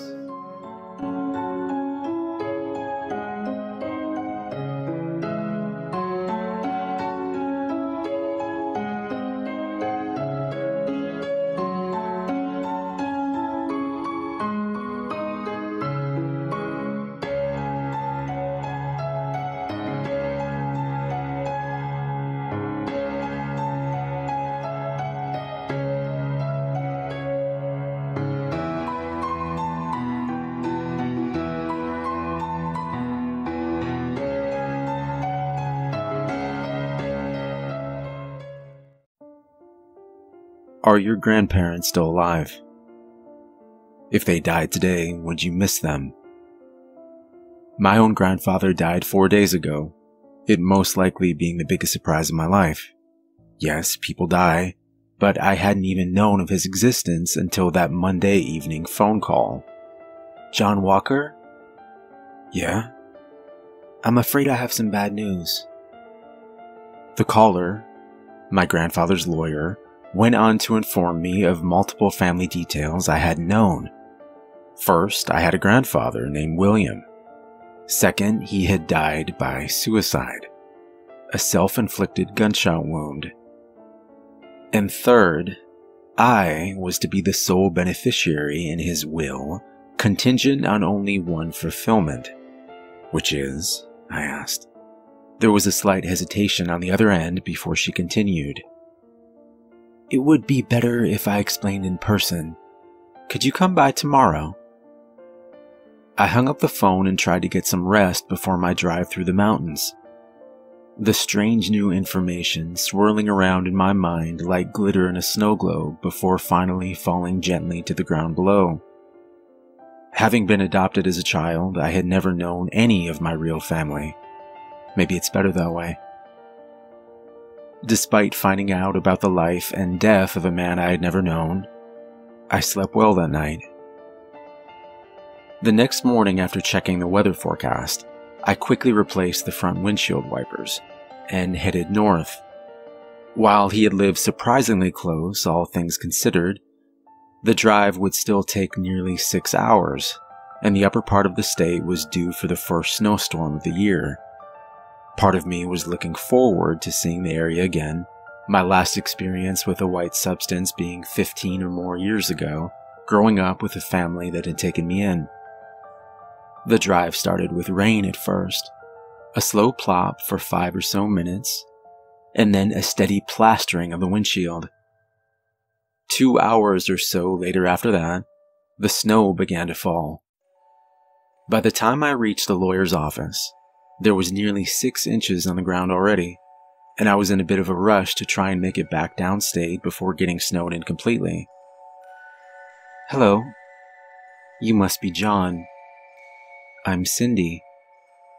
She would have been stunningly beautiful under any other circumstance, her dark hair falling perfectly across her face, and a pair of the darkest green eyes I had ever seen staring back at me as she extended her hand forward. Hello, Cindy. I used the phrase, under any other circumstance, because, well, not only did the untimely death of a family member, if you could call him that, spoil the moment, the woman seemed completely devoid of any emotion, almost like a doll. It's hard to describe, and I fear I cannot do Cindy justice. Perhaps all you need to know is that there was something not quite right about my grandfather's lawyer. She was too perfect. if there is such a thing. After going over the finer details of his estate, Cindy quickly got to the caveat. It is all to be yours. The mansion in Grang Hills, his collection of old automobiles valued at $500,000, and a large property in upstate New York. It is all to be yours based on one condition. The woman paused for a moment, pretending to sort through a small stack of papers while she eyed me over. You have to send his ashes into space. Can you repeat that? Yes. He wished for you to release his remains into space. Don't worry. The details have been meticulously arranged. The woman smiled for the first time, a painfully transparent act. Physically, her smile should have been beautiful, yet that same word seemed to jump up in my mind. Unnatural. We discussed the meticulous details for a few minutes, at the end of which she handed me a single key. It unlocks every door in his home, save for one, she said. Curious now, I asked, which door doesn't it unlock? Her eyes met mine, and then drifted down towards the expensive tile underneath our feet. All but one, she repeated. Did I think that was odd? Yes, but part of me just wanted to get this whole thing over with. I didn't give a damn about the grandfather I never knew, the man that hadn't cared enough to ever contact me while he was alive, and I was planning on selling the property and possessions as quickly as possible.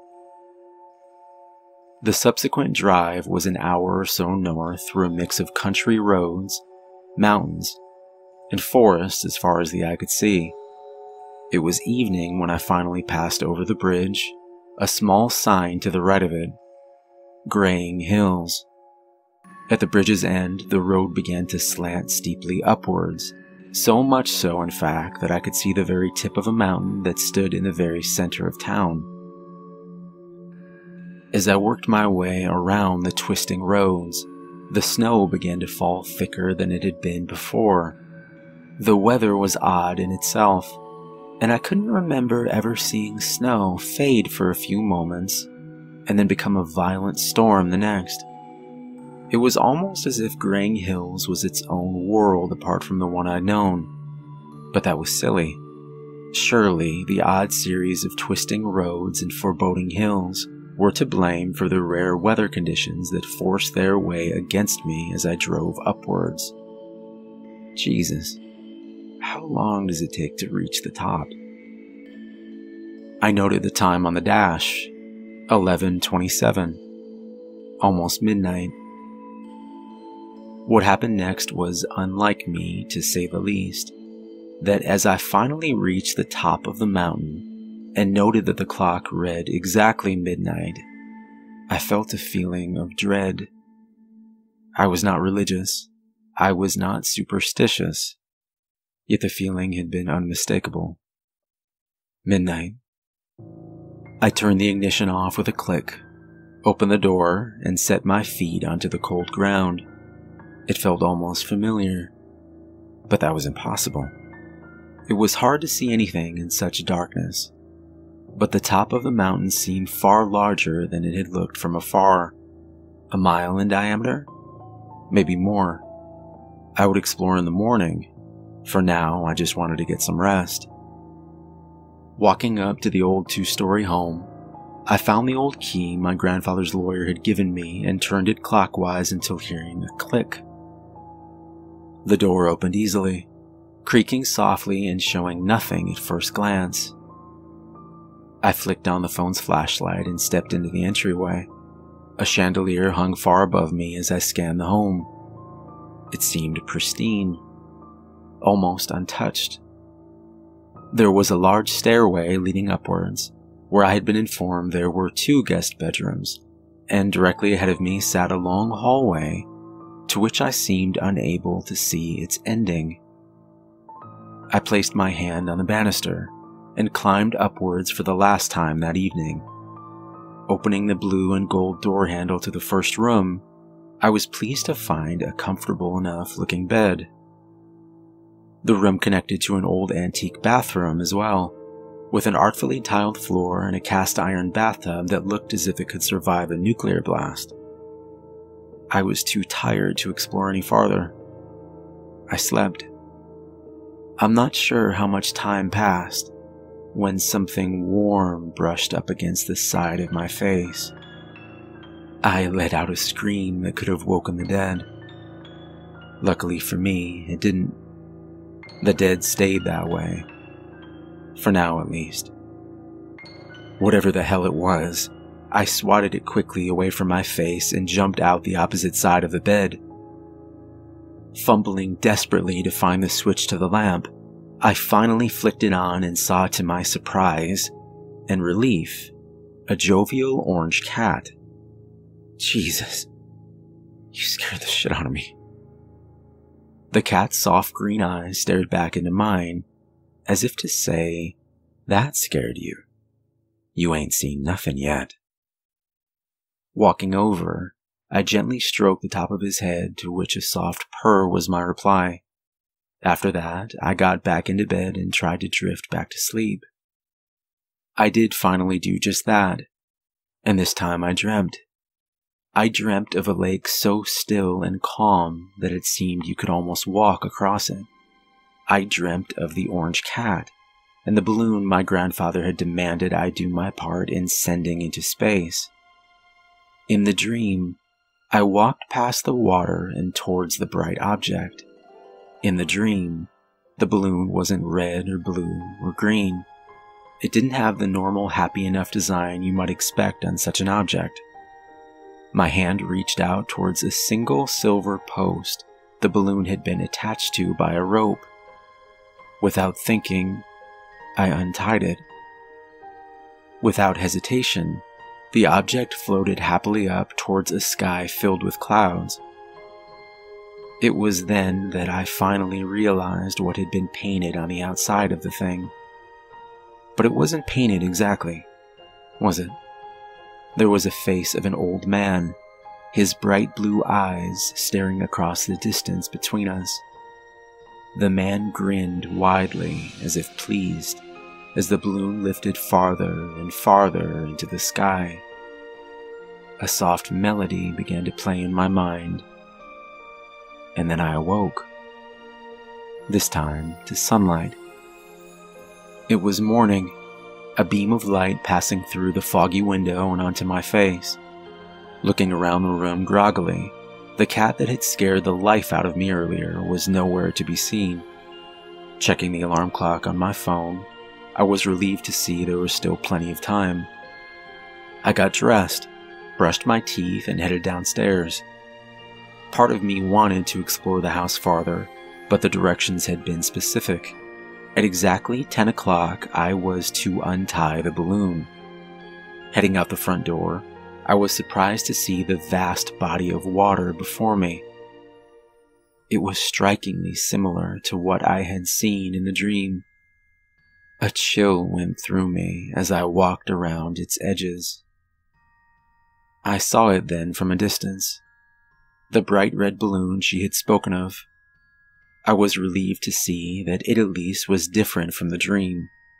Heading closer, I saw that it was already floating at eye level, the only thing stopping its ascension being a white rope that was tied neatly to a stake below.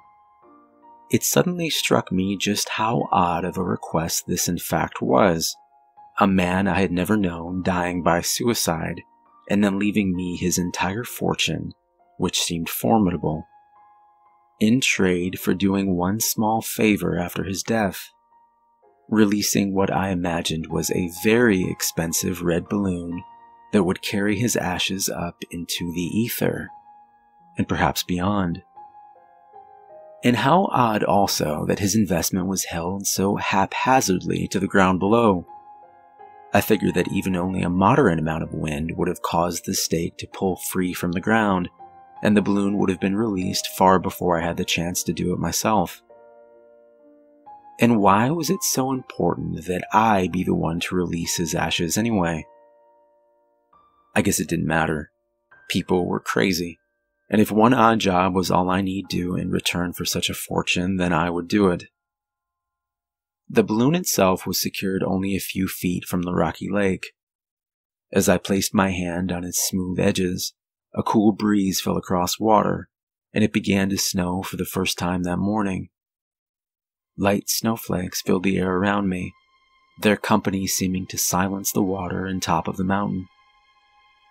I knelt down, untied the rope that had only contained a single knot, and felt the balloon's weight in my hand for the first time. It was really heavy. How could it be so heavy? It wasn't large by any means, and only contained my grandfather's ashes, for God's sake. Oh God, the clock. I forgot to check the time, I realized, as the balloon pulled up violently towards the sky above. Shit. And why is the pull of this thing so fucking strong? I tried to force it back down using my body weight, acting like a dog or cat that suddenly became dead weight to avoid a bath or visit to the vet. But it was no use. A gust of wind struck the thing again, and I fell forwards into the water just ahead. I watched the red colors float quickly up through the falling snow, higher and higher. Checking my watch, I saw that the time was 9:44. Close enough. It was just about the time of me losing sight of the balloon that I noticed a drop of blood on my left hand. I must have cut it on the rope. And then there was a drop on my right hand, and then one on my forearm. Plop, plop. I looked back up towards the sky. Plop, plop, plop. At first I thought, no, I was sure that I was dreaming, or my eyes were just playing tricks on me. They were telling me that what was once only moments ago a fog of white falling gently from the sky was now replaced by a steady drip of dark red. It covered my arms now completely, and my vision seemed to be quickly becoming a mix of that color. This way, a familiar voice said, as I pulled my eyes from what I was sure was blood covering my entire body, and up towards her voice. It was the woman from yesterday, her once dark hair now transformed into a flowing sea of red. Without saying a word, I followed her, around the home and through an iron gate behind. "Patentibus," she whispered. The gate opened slowly before her. Yes, I was surely dreaming. The woman I followed through the gate was now completely cloaked in red. The sight of her was magical and terrifying all at once. Yet there was something else that drew my attention away. We were in a graveyard, I realized. Yet that was not what pulled me so. It was the names on the graves. Stephen A. Walker, born September 3rd, 1840, died February 6th, 1907. Linda J. Walker, born January 9th, 1781, died December 21st, 1809. They're all here, the woman added, pausing for a moment and looking back. The entire family I had never met was buried on this mountain. We walked for a few moments more before coming to the first fresh grave I had seen. Sure enough, William F. Walker, my grandfather. What the hell is going on? The beautiful woman replied nothing, only turning to the grave and speaking one word. Kansurgo. She knelt lower and kissed the tombstone sweetly. I watched in horror as the red liquid, of which I was sure was blood, began to fall more rapidly from the sky. Though terrified, I wasn't even all that surprised by that point, when a strong hand reached out from the stained grave and towards the sky above. And then another hand. The red woman extended her arms downwards and towards them. "No," I shouted. "Stop!" But it was too late, the cold hands clutching on and pulling strongly. She braced her feet against the tombstone as not to be dragged downwards into the earth herself. And that's when I saw him for the first time. William F. Walker. His stained red face popping out of the ground first, and then his torso, and then his legs. When he finally stepped up onto the ground before me, I watched as he took a deep breath and stared up at the sky. "You've done well," he said, paying no attention to the woman, and instead staring at me. I fell backwards in fear, my body trembling now, and my mind coming dangerously close to snapping. The red rain fell so hard now that I began to sink down into the earth myself. I began to scream as the ghastly figure walked closer and knelt down beside me. "It had to be a walker," he said, his head drifting up towards the sky and his mouth opening wide to drink.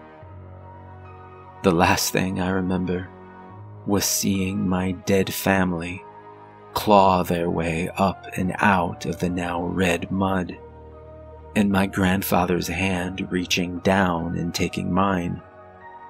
His eyes glowed a bright yellow that filled my heart with fear. Yet I was mesmerized. I stared back into them as he spoke 5 words. "We have work to do."